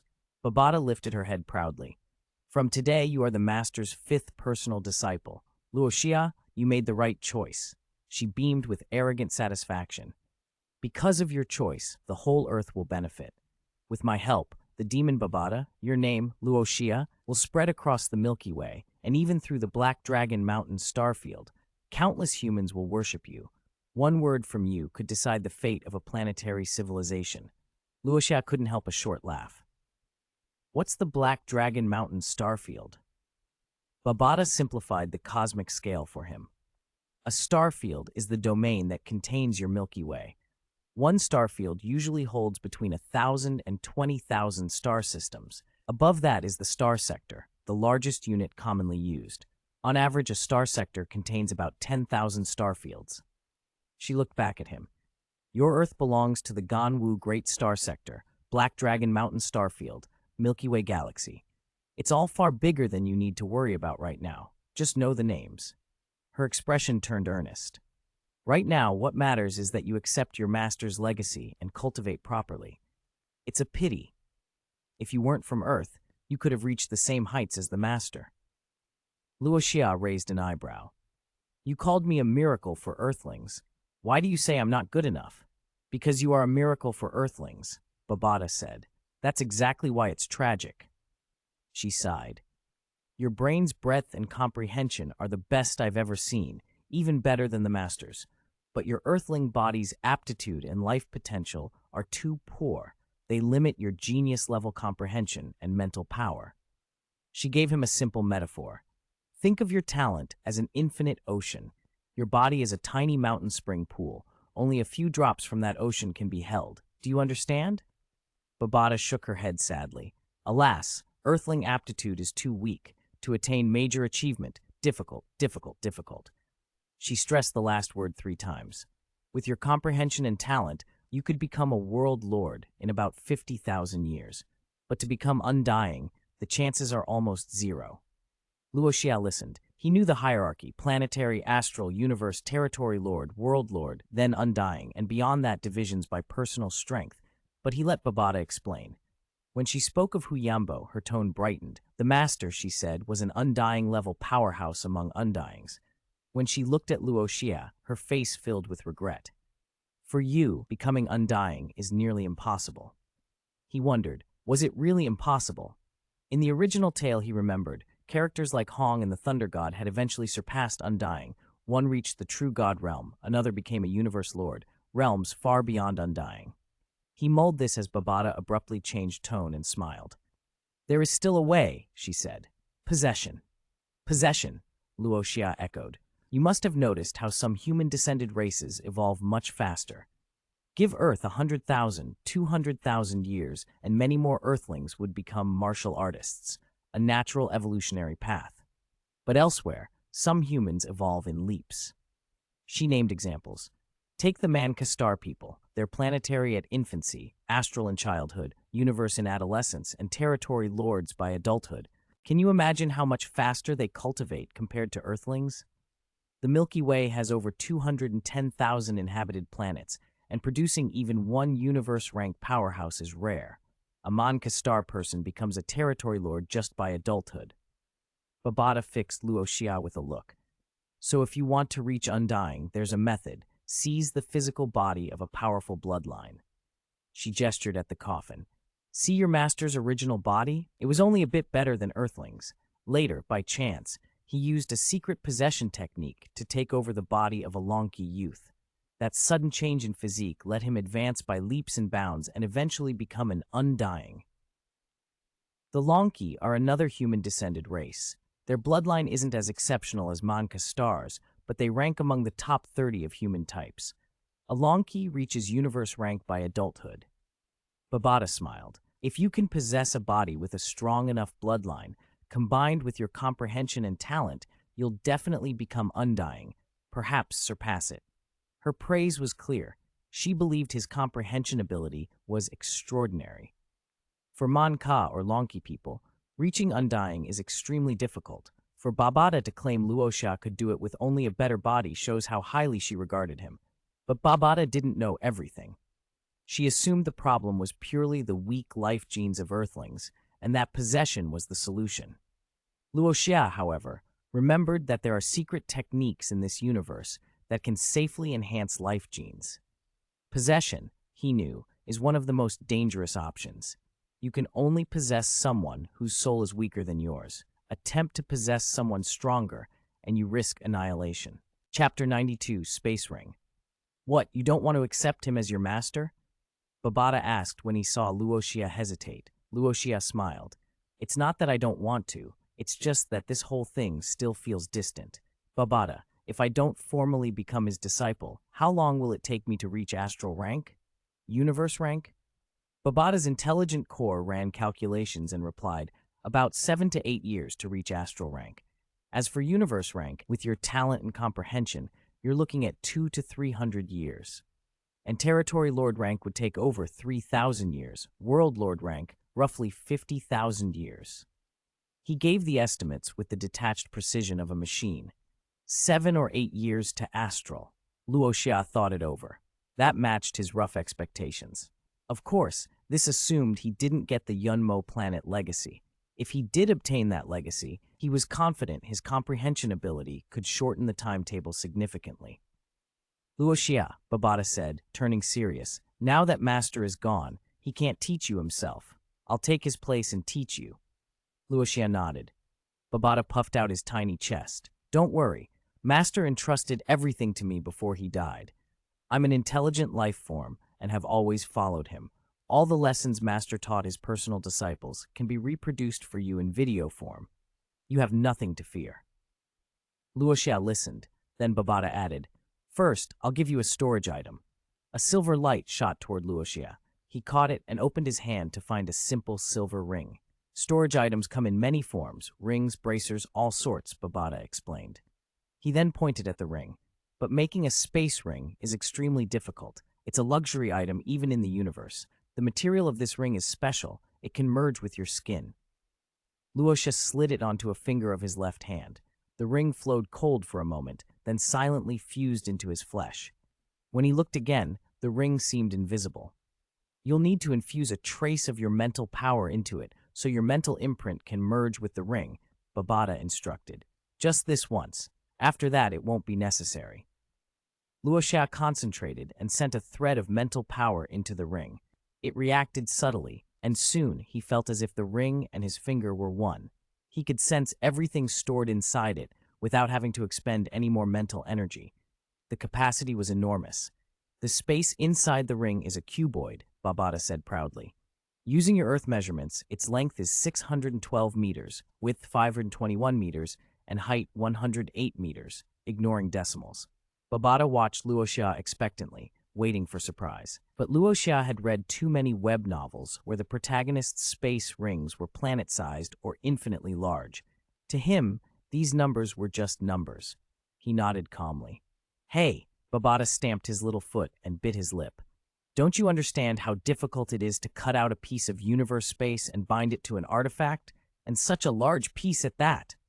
Luo Xia blinked innocently. I really don't know. Babata's indignation faded into resigned amusement. He reminded Luo Xia, if the powerhouses of the universe knew you had this space ring, you'd be hunted, but if you don't tell anyone, no one will know. Is there anything else besides the space ring? Luo Xia asked. Of course, Babata nodded. But let's go up first. Luo Xia glanced at the crystal coffin again. Babata looked at the figure inside, Hu Yanbo, with a complex expression. In a whisper only Luo Xia could barely hear, he said, Boss, from now on I'll follow your disciple. Don't worry, leave everything to me. Then he gestured. Click, click, click. The crystal coffin sank slowly into the ground. The earth closed over it. Babata's voice grew calm. Let's go up. They retraced the passage back to the semicircular grand hall. Babata clapped his hands, and the hall's lighting brightened. Now you can tell your senior brother, Luo Feng, to come down and formally accept his master. Luo Xia activated his communicator and saw a previously shielded signal had returned. Luo Feng had called earlier, but the call hadn't reached him. He dialed back. "Xia, are you all right?" Luo Feng's worried voice came through the moment the call connected. "I'm fine. Listen." Luo Xia launched into a careful explanation, describing the Yunmo planet ruins buried beneath the surface and the legacy there. By the time he finished, Luo Feng was stunned into silence, eyes widening as if he could see the place himself. "You found a legacy left by a universe powerhouse underground?" Luo Feng asked in disbelief. "Yes, we can acknowledge him as our master and obtain the legacy." "Get down here fast." Luo Feng took a deep breath and steadied himself. "But be careful, there are Beast Emperor-level monsters down there." "I know," Luo Xia confirmed. Luo Feng stuffed his collected grass and wood spirit into his pack, checked his flying knife, and then dove into the depths, just as Luo Xia had earlier. While they waited, Babata floated through the hall, pointing out the corpses they'd seen before. This golden skeleton belonged to Master's second personal disciple, one of his best. But during that battle, when Master was being chased, a strike penetrated the meteor star craft and took him out. The Undying remained, but he died. Luo Xia frowned. "What rank was your second senior brother?" "World Lord rank," Babata said. He moved down the line of remains. "These are Master's slave powerhouses, each of them undying. This bronze-colored one over here was the enemy, an automaton." He added, suddenly remembering, "Oh, the fragments you picked up in the underground cave are extremely valuable. Even territory lords and world lords would fight over them. Be careful when you use them." Luo Xia nodded. "All right, while we wait for Luo Feng, tell me about the legacy master left." Babata straightened, hands on his hips, and began. "Master left you a large amount of Muya crystal." "You don't know what Muya crystal is yet," he continued. "I originally planned to use it to attract powerful figures from Earth to find a worthy heir to the legacy, but 17 years ago, after you were born, I chose you. So far, only 5 Muya crystals have been used. 3 were fed to the cloud-caressing vine you subdued. The other 2 were scattered on the island to cultivate the grass and wood spirits. Muya crystal is valuable for cultivation and for nurturing beasts and plant life. Its uses are extensive." He waved his tiny hand like a merchant showing a treasure. "From now on, you'll cultivate using Muya crystals. Cultivating with them is far faster than that gene energy method you've been using." Chapter 93, Luo Feng's Apprenticeship. Luo Xia blinked and looked at the impudent Babata. "Babata, is there enough Muya crystal here for my brother and me to cultivate?" Babata nodded. "Enough. The Muya crystal I've stored here will be sufficient for both of you to cultivate to astral rank. As for beyond astral rank, Master left 3 sealed accounts. As long as one of you reaches astral rank, universe rank, or territory lord rank, the corresponding account will open and you'll gain access to the property inside." Luo Xia absorbed that. Babata went on. "For planetary rank, Master prepared defensive equipment for you, what you Earthlings would call the Black God suit. You and your brother don't have those yet, but I'll give them to you soon. There's also a cloud-caressing vine here. Since your brother has already subdued one, this vine will belong to Luo Feng. The cloud-caressing vine is an extremely prized life form in the universe, favored by many powerful individuals and their disciples." Babata's eyes glinted. Master spent more than half his fortune cultivating his own cloud-caressing vine. It eventually reached the undying stage. He used it to escape several catastrophes, but in the last one, the enemy was too strong. His vine perished. Luo Xia asked, "Is it that hard to cultivate? How much Muya crystal would it take for a cloud-caressing vine to reach universe rank?" "Cultivating a cloud-caressing vine is very difficult," Babata said. "To push one to universe rank would require an astronomical amount of Muya crystal. But don't worry, with me around, you and your brother won't have to worry about its cultivation." That reassured Luo Xia. Babata continued. "Master also left a psychic weapon for the planetary level called the Arc Blade Disc. There's another similar weapon, the Duntian Shuttle, currently in the hands of Hong of the Dojo of Limits. You'll have to find a way to retrieve it, and then both of you will have psychic weapons. Of course, those are secondary. The most powerful psychic weapon right now is actually the edge fragment of the spaceship you found earlier, Babata added, glancing at Luo Xia. Luo Xia nodded. Babata's face grew serious. However, that Kai-Hun Copper Mother is both powerful and extremely valuable. Even territory lords would go mad to obtain it. Later, I'll change its appearance for you. Even world lords who recognize a Kai-Hun Copper Mother probably won't recognize it then, and you'll be able to use it safely. He paused, then reached the core of the matter. Next is Master's most important cultivation legacy. It's incredibly difficult to start on, so before he died, he created a soul imprint of legacy. This soul imprint allows disciples to gradually inherit Master's cultivation secrets. I originally intended to give it to you, but now that your brother is also a disciple of Yunmo Planet, I must ask, should the soul imprint go to you or to Luo Feng? Luo Xia thought for a moment and said, "Give it to my brother. I trust my own comprehension. No matter how difficult Master's methods are, I should be able to figure them out."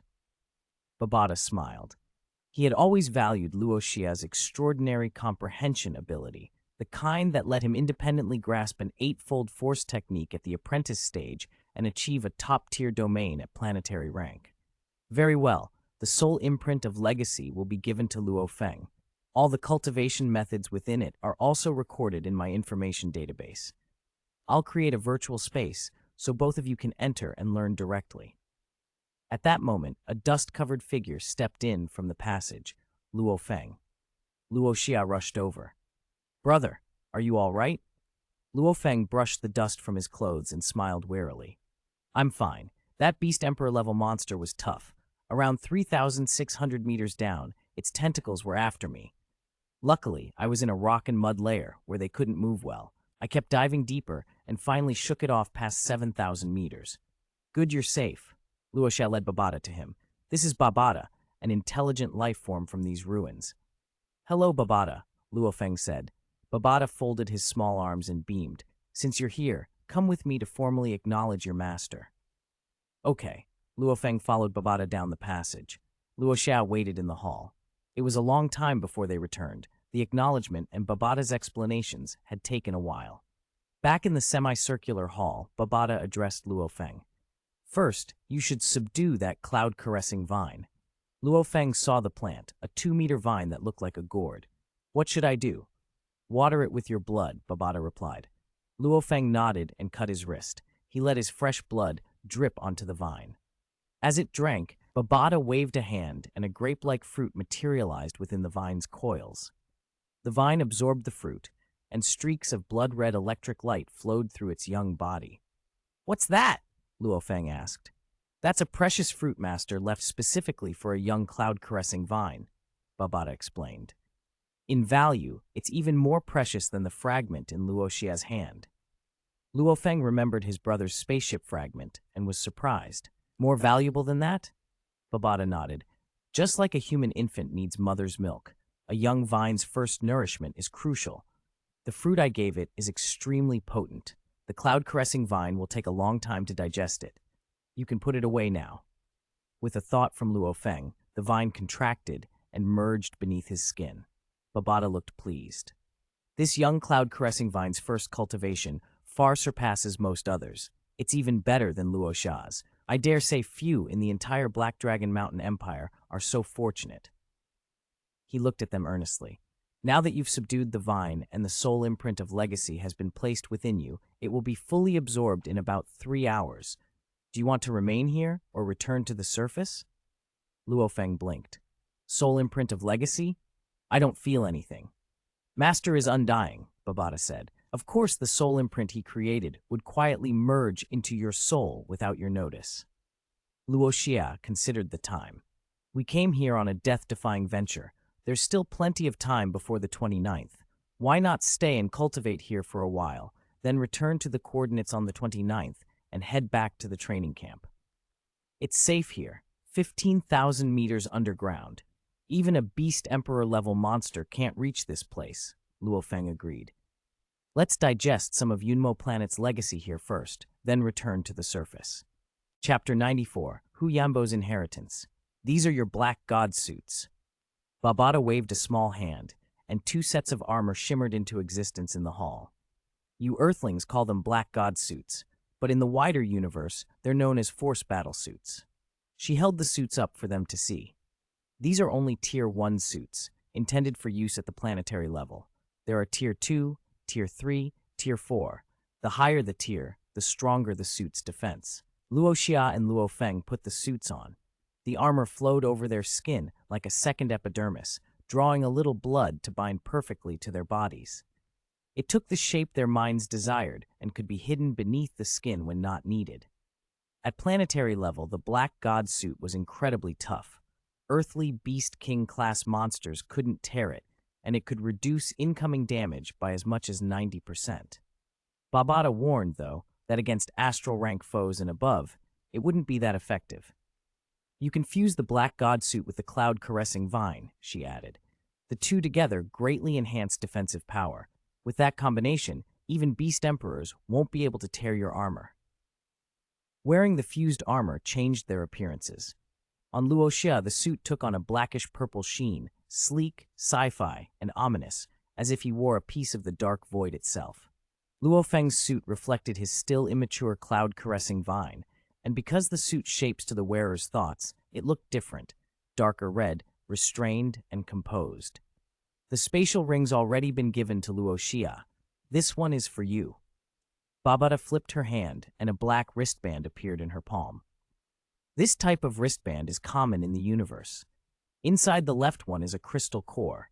That's where beings like me can take temporary residence. The core also has storage space.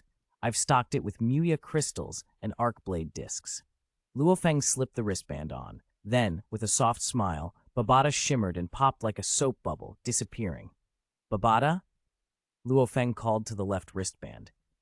I'm here, came her voice from the band. If it had been only between Babata and Luo Feng, she could have spoken by divine thought, but she kept to the wristband for everyone to hear. Next, I'll pull you into the virtual space I created, she said. Prepare yourselves. They seated themselves cross-legged and closed their eyes. When they opened them, they stood on a peak that rose above a bottomless cliff. Both brothers wore white robes. Across the sky hung a gigantic planet that filled nearly a third of the heavens. Babata hovered beside them, smiling. The universe is vast and full of wonders, she said. For example, when two planets pass close to one another, this is the kind of spectacle you might see. Luo Xia and Luo Feng nodded. Babata's expression grew serious. No idle chatter now. You are about to receive the Great Master's legacy. First, know this. To build a skyscraper, you need an unshakable foundation. Luo Xia understood. Only a rock-solid foundation allowed one to rise higher. Babata waved, and a blood-red castle materialized behind her. Follow me. They entered. At the gate, towering stone figures bowed in unison as the brothers passed, calling, Master! Babata explained, these 18 iron towers were the Master's 18 attendants in life, ever loyal. When Yunmo planet was destroyed, they perished. I've simply virtualized them here. And I've virtualized 36 concubines too, beauties from many races, she added with a chuckle. Walking through the castle, the brothers saw them. By human standards, they were indeed striking. This is your cultivation room. Babata pointed to the 4 walls. Shelves materialized along them, filled with books. I've prepared texts for you at every realm, planetary, astral, universe rank, domain lord, world lord, and so on. Tens of thousands of manuals line the shelves. Luo Xia's chest tightened with excitement. Before transmigrating, he'd been indifferent to study, but in this life, his memory was photographic and his comprehension razor-sharp. Every second of study now felt like real progress. You're both at the planetary level right now, Babata said, indicating 2 shelves. The secret manuals on these 2 layers are essential. The upper layer is martial artist cultivation. A powerful mind needs a strong body to support it. You must cultivate your force exertion, physique, and endurance. Your bodies are at the peak of apprentice rank 9, and your consciousness is sufficient. Breaking through to planetary level tier 1 in body strength should be easy. The lower layer is for Psyker Masters. That part is critical. It's divided into the Control chapter, the Illusion chapter, and the Miscellaneous chapter, each deep and broad. The Master's legacy is unique across the universe. Its soul imprint can even control sentient slaves, preventing betrayal. But to use the soul imprint, you must alter your own mental power. Babata turned to Luo Xia. Luo Feng's mental power will change automatically with the legacy's soul imprint, but you will have to change yours gradually by your own effort. Luo Xia raised an eyebrow. Is it difficult? Very difficult, Babata said. Even your exceptionally talented senior brother took a very long time to completely alter his mental power. She flew to a shelf, plucked a blood-red book, and tossed it to Luo Xia. This is the method for altering mental power. Read it. If anything's unclear, come ask me. Before Luo Xia could open the book, a long glass table swept into the room and hovered before them. For martial artist cultivation, study these at your own pace, Babata said.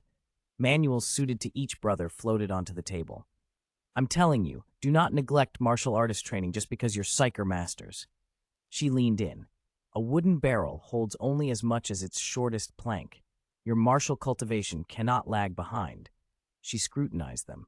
Luo Xia's better. He figured things out himself and can push his body strength 8 times. His movement and sword techniques are quite good. But Luo Feng, your body exertion level is very low.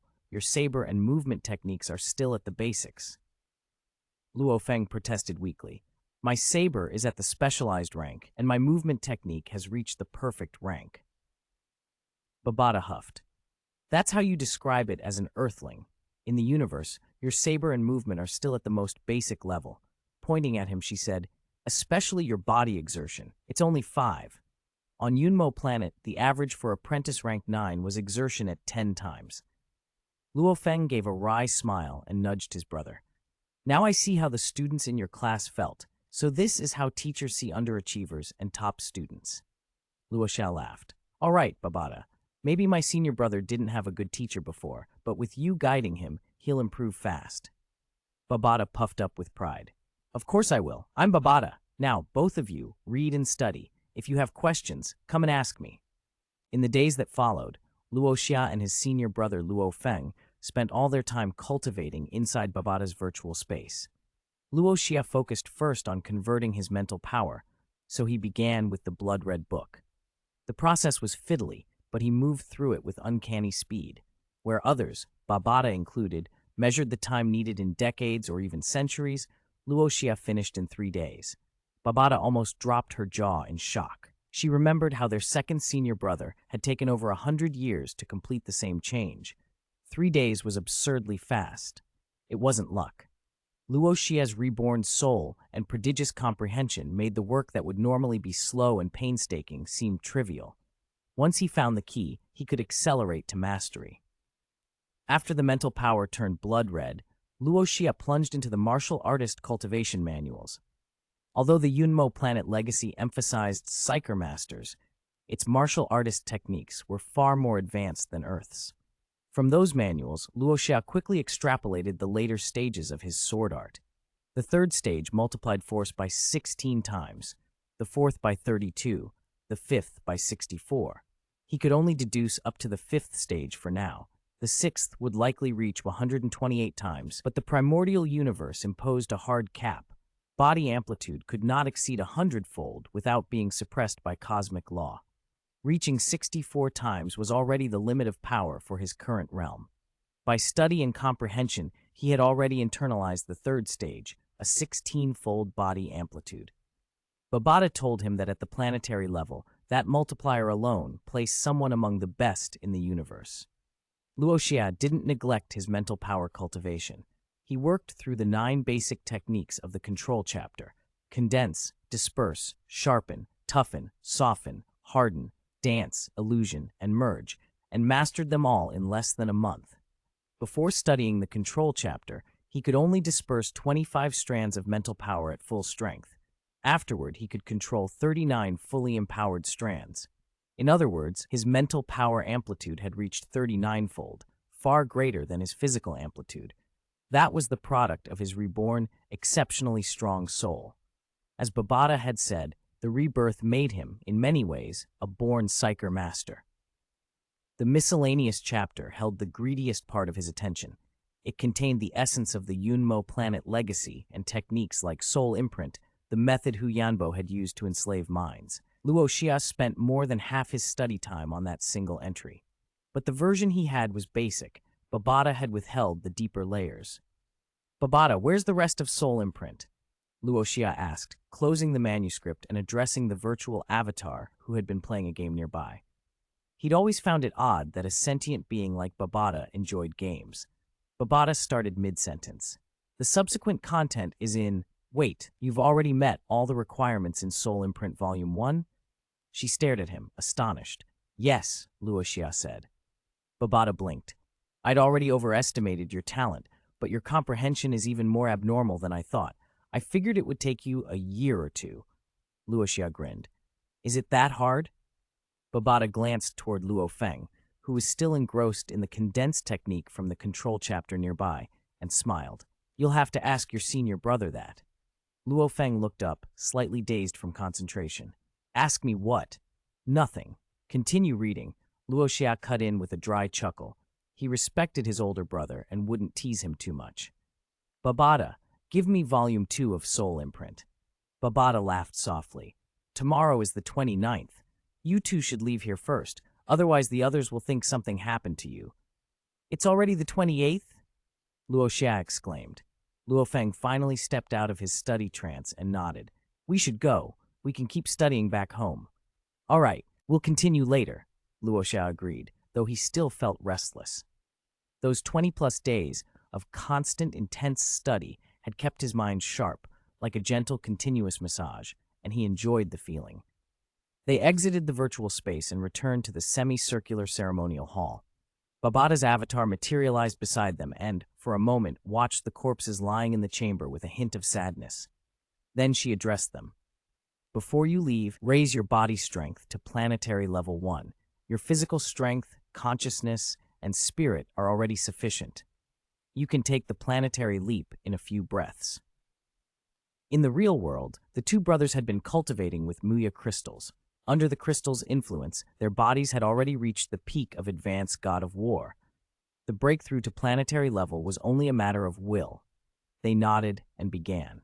They absorbed streams of universe energy. Cells buzzed as dormant gene energy coalesced, droplets becoming streams, streams becoming rivers.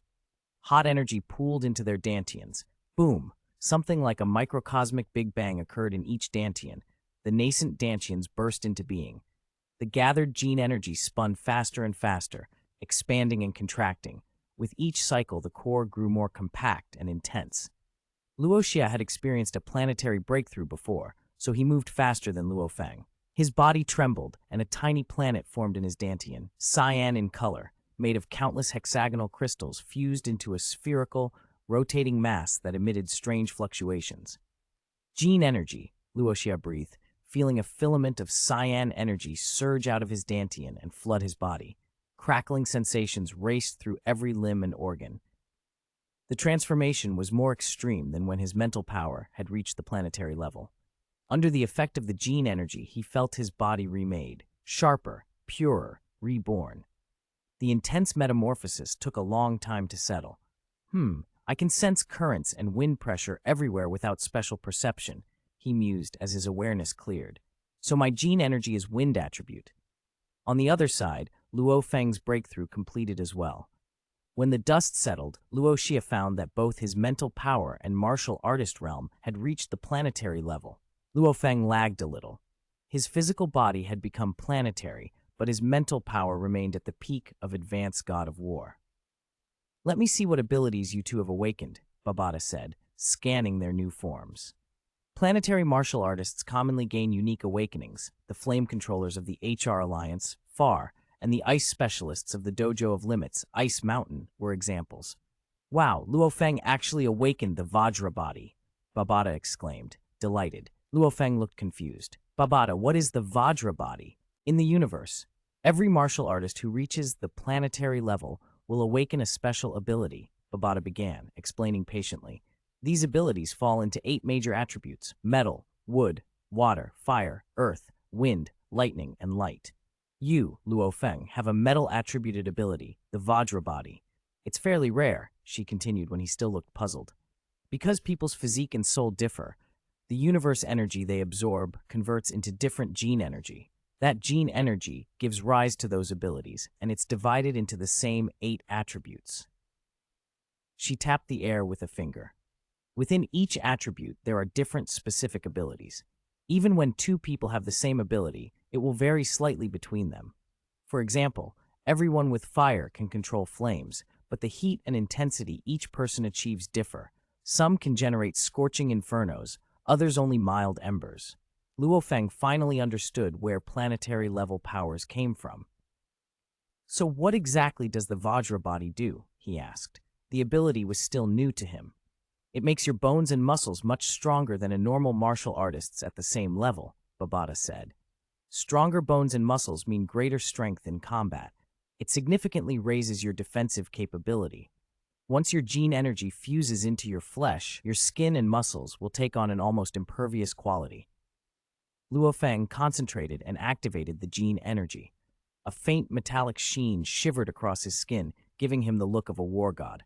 He flexed his fingers and felt the increased solidity in his limbs. "And Luo Xia?" he asked, turning to his companion. Luo Xia smiled and said, "Mine seems to be wind-related." He then demonstrated.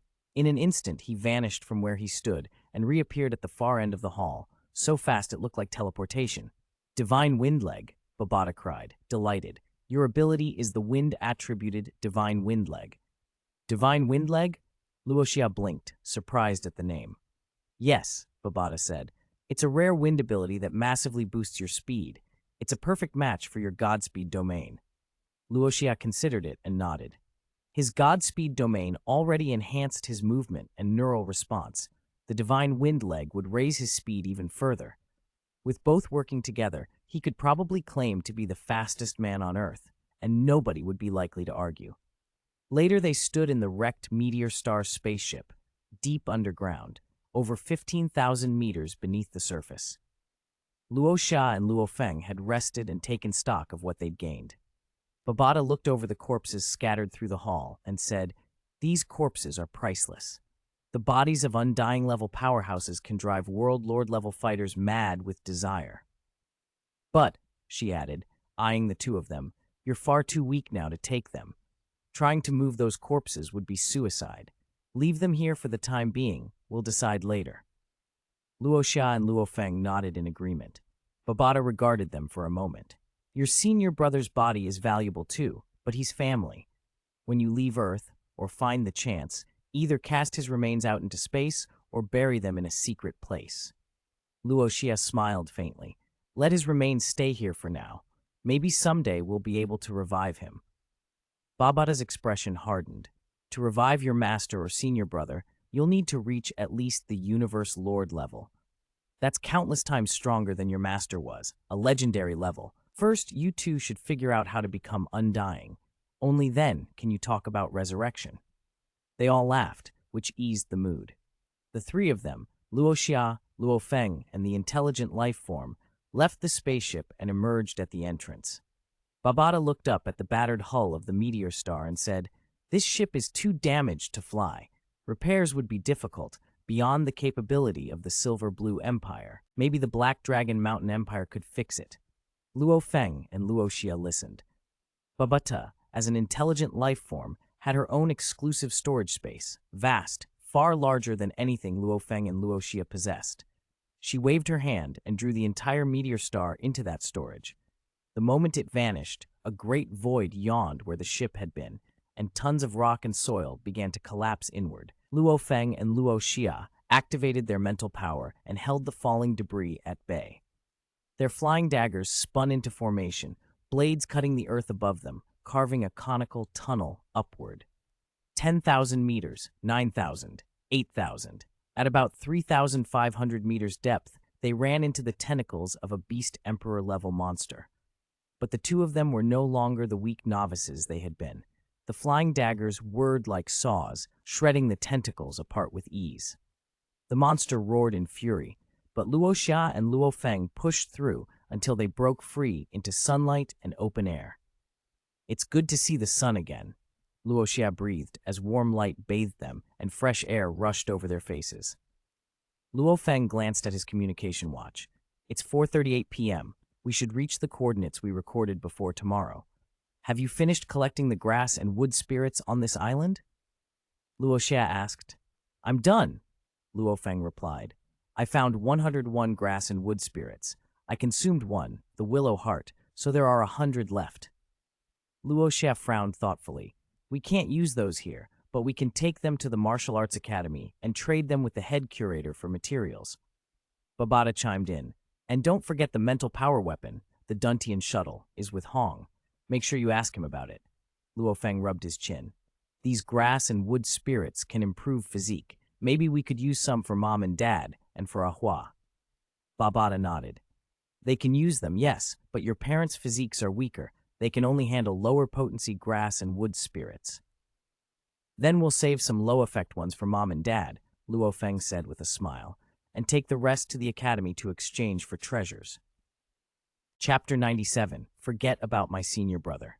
The beast emperor-level tentacle monster on Mist Island was so huge it rarely moved and couldn't leave the earth.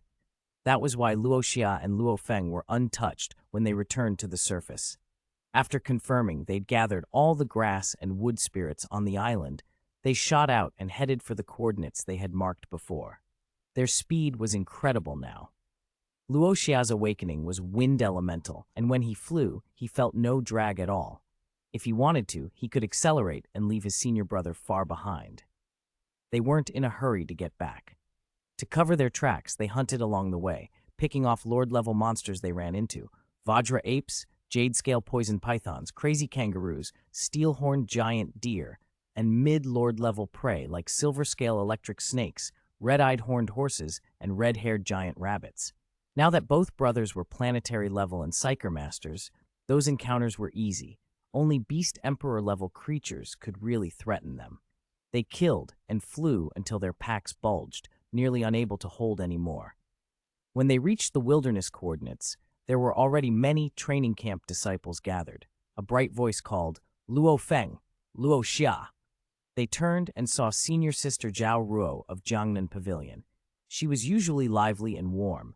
Now her face and arms were scarred, but her eyes shone bright as stars even in the pre-dawn light.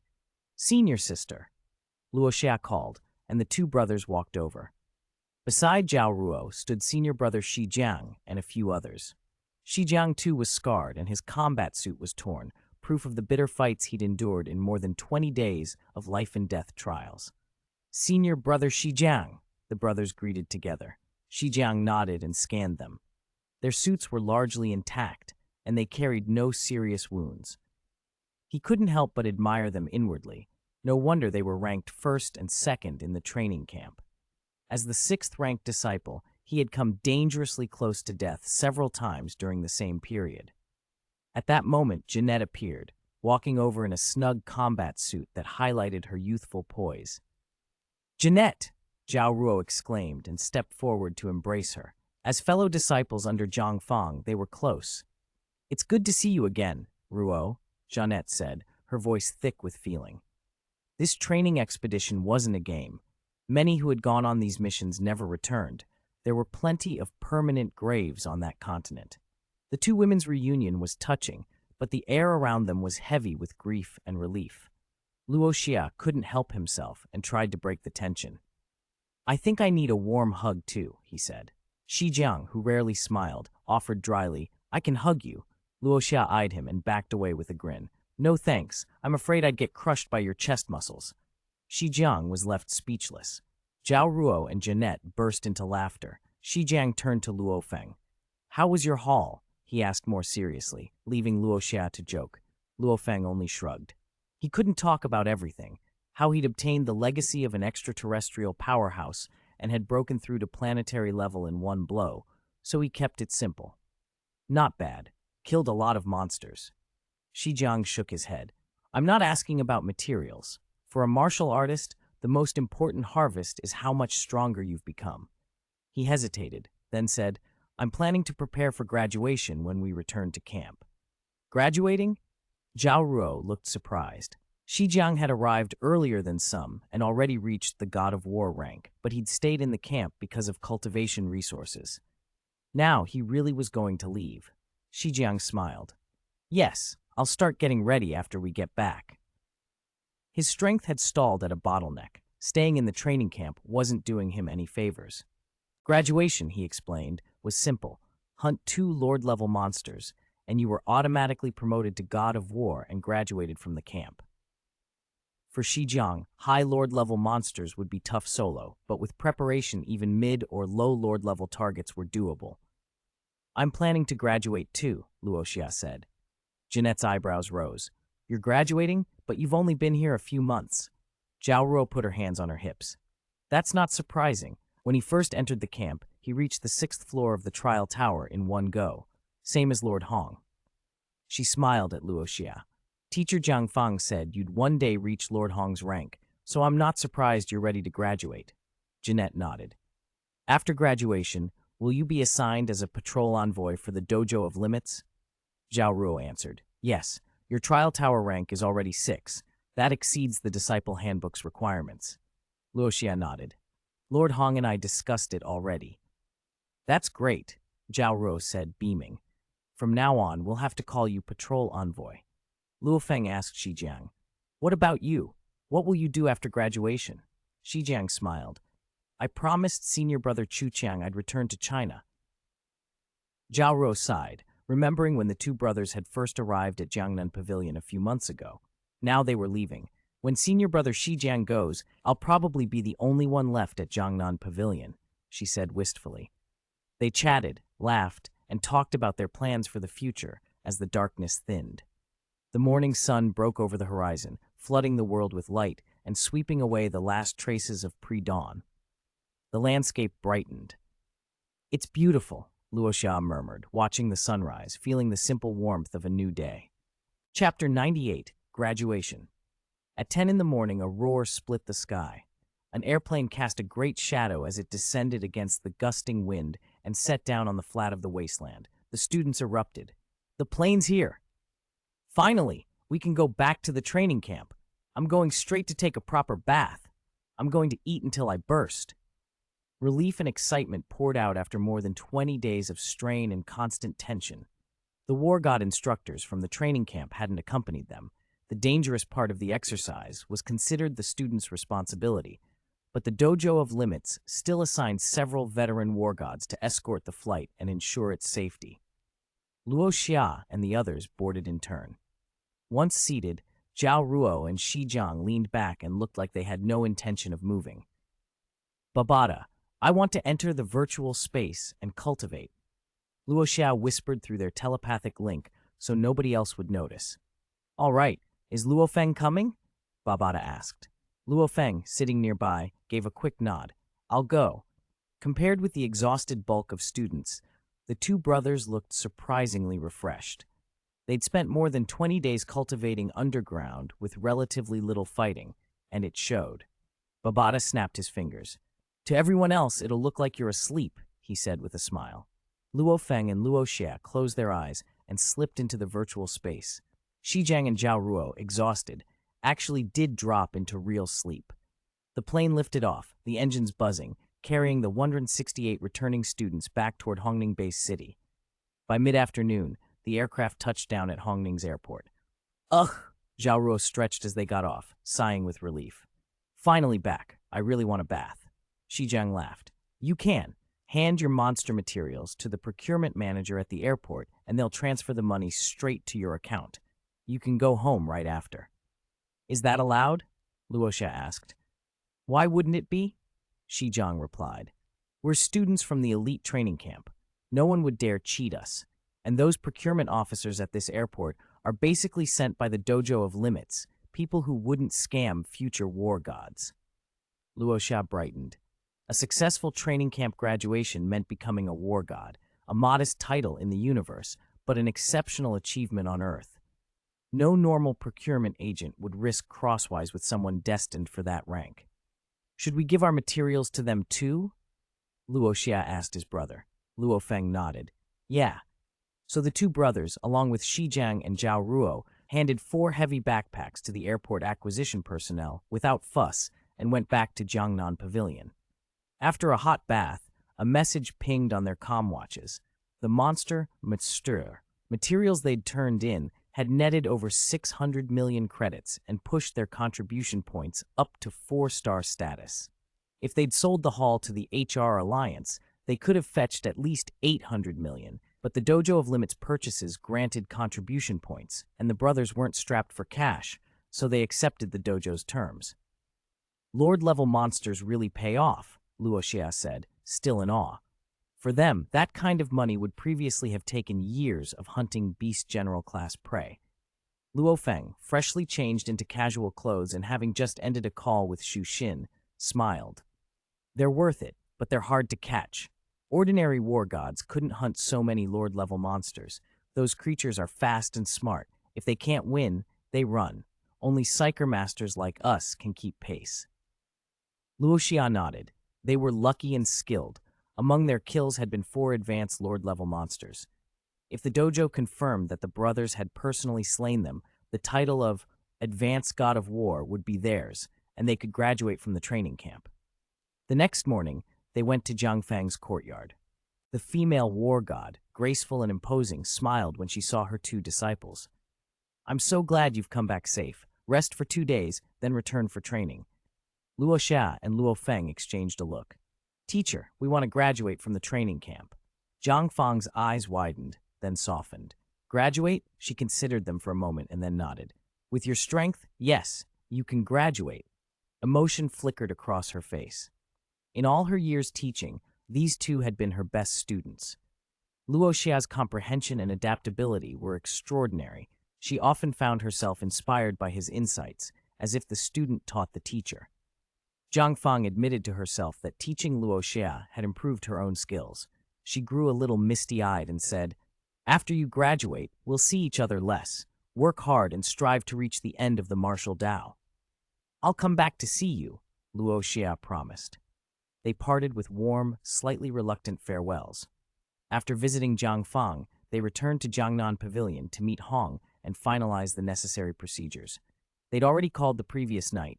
Today, they only had to go to the Dojo of Limits headquarters.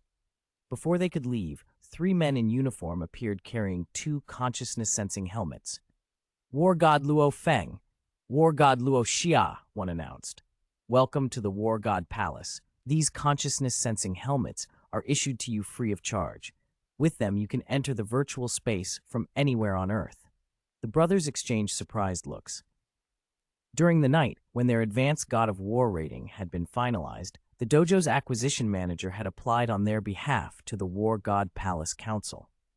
The council, founded and led by Hong and Thunder God among others, accepted applications from anyone with a War God title. Normally, the palace sent testers to verify a candidate's power, but Hong already knew the brothers' strength. They had reached War God level even before going to the Australian continent. He'd approved their membership without further tests. As full members, they were entitled to the helmets that allowed access to the exclusive virtual space of the War God Palace. "Thank you. This is a lot of trouble," Luo Xia said, taking one of the helmets with a smile. Babada, chirping through the wristbands, sulked. "This thing's crude. Only you Earthlings treat it like treasure. No one in the wider universe uses these. With me, you don't need a helmet. I can take you into the palace myself." Luo Feng grinned inwardly. "Can you enter the War God Palace virtual space directly?"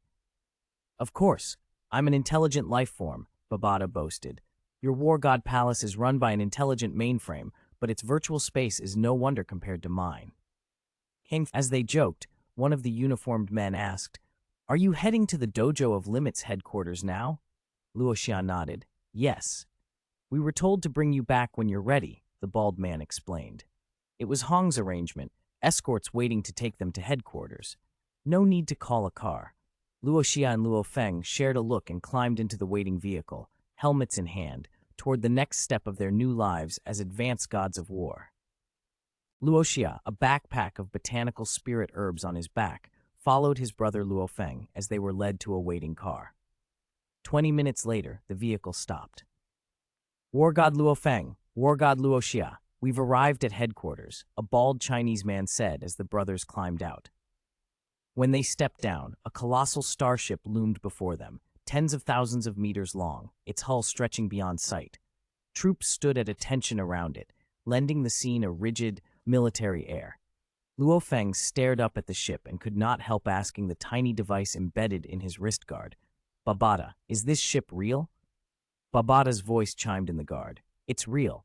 I can't tell how badly damaged it is. Unfortunately, many of the transport ship's systems, even its power core, are completely offline. I can't do a proper diagnostic." She turned her attention to the brothers. "Seeing this ship reminded me of something. Since the meteor star can't be repaired right now, we need to find a way off Earth. This transport can't fly, so the best option is to salvage wreckage from Universe-class ships.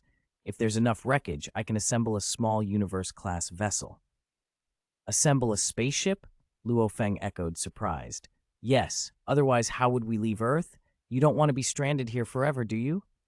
Luo Feng shook his head. "Of course not. But Babata, why do we have to use wreckage from universe ships? Why not just buy new mechanical materials and build one from scratch?" Luo Xia sighed. His brother's immersion in martial cultivation left him out of touch with Earth's technological limits. "Brother, material science on Earth isn't advanced enough to construct a universe-class ship," he said. As a martial artist who kept close tabs on scientific developments, Luo Xia knew Earth could build moon bases, but not true interstellar craft. Babata's voice in the wrist guard agreed. Luo Xia's right. The demands for long-distance spaceflight are extreme, not just for power and life support systems, but for hull strength. Earth materials aren't strong enough for universe travel. That's why using wreckage of universe ships is the most practical way. She settled back with a small light laugh. "There's no rush. Once you reach astral rank, you can visit other planets occasionally. We don't have to leave immediately." The brothers nodded. At that moment, they reached the ship's giant hatch. A blue pulse of light washed over them. Beep. An electronic voice intoned, "War God Luo Feng, War God Luo Xia, please enter." The tens of meters wide hatch slid open to reveal a long, silver corridor humming with a faint sci-fi glow. Two attendants in blue robes stepped forward, smiling. "War God Luo Feng, War God Luo Xia, please follow us." They walked through corridors where many attendants in blue robes moved about. Only a few wore red. Soon they reached a lounge. "This is the reception lounge. Please rest here. The museum master will see you shortly," the blue-robed woman said, then left with the young man at her side. The lounge was empty aside from the brothers. They waited until a red-robed man called from a doorway, "Luo Feng, Luo Xia, the museum master requests your presence." They followed the red-robed man to a quiet reception room. He bowed slightly, then left. Inside, a voice called, "Luo Feng, Luo Xia, come in." Luo Feng took a breath and pushed the door. The room was sparsely furnished, just 3 cushions on the floor. Museum Master Hong sat on one, the corners of his mouth lifting into a faint smile as the brothers entered. He gestured to the other cushions. "Sit." Luo Feng and Luo Xia sat across from him. Hong's eyes showed a trace of surprise. "Very good. You've both surpassed the war god level," he said. "It seems your life and death fight in Australia produced great results." Luo Feng nodded. He always took the lead in situations like this. Luo Xia listened quietly. Hong continued, "Your increase in strength is related to the botanical spirits you mentioned over the phone, yes?" "Yes, Museum Master," Luo Feng replied. "The grass and wood spirits are precious here on Earth. You can inspect them." Luo Xia opened his backpack. The instant he unlatched it, a fragrant, invigorating aroma filled the room. Cells felt clearer. The air itself felt alive. Hong's eyes lit up as he saw the most valuable specimens. A 10,000-year willow heart and a glazed jade flower? Hong's excitement was barely contained. The other herbs drew pleased murmurs from him as well. The collection Luo Xia and Luo Feng had brought back was far better than he'd expected, worth much more, Hong realized, than common dragon blood. After a long, assessing look, Hong turned back to the brothers. "These herbs won't do much for you two now that you've exceeded the war god level, but they will be highly effective for others in the dojo of limits. I'll give you an opportunity to exchange them for treasures you need." Luo Feng and Luo Xia exchanged a glance and nodded. With their Muya crystal rendering the herbs negligible for themselves, it made sense to trade them for equipment the gym could use. Hong waved a hand. A large 3-dimensional holographic projection sprang up between them, filled with categories: Secret manuals, intelligent fighter jets, battle suits, weapons, spirit medicines, each category crowded with shimmering, labeled items. There are 62 items you can choose from on this exchange list, Hong said. I have assigned values. For example, this king-level intelligent fighter jet is marked as 2 stars. Stars are the unit I've arbitrarily set. The 90 pieces of herbs you brought, I'll price them at 230 stars. How does that sound? Luo Xia had originally gathered 100 pieces, but with Babada's help, they'd selected some particularly suitable samples to give to Luo Hongguo and a few others, leaving 90 to trade. Babada added from the wrist guard, compared to Hong's list, his offer is fair, perhaps even generous. He obviously values you both highly. The brothers nodded in agreement. Hong smiled. All right then, start making your selections.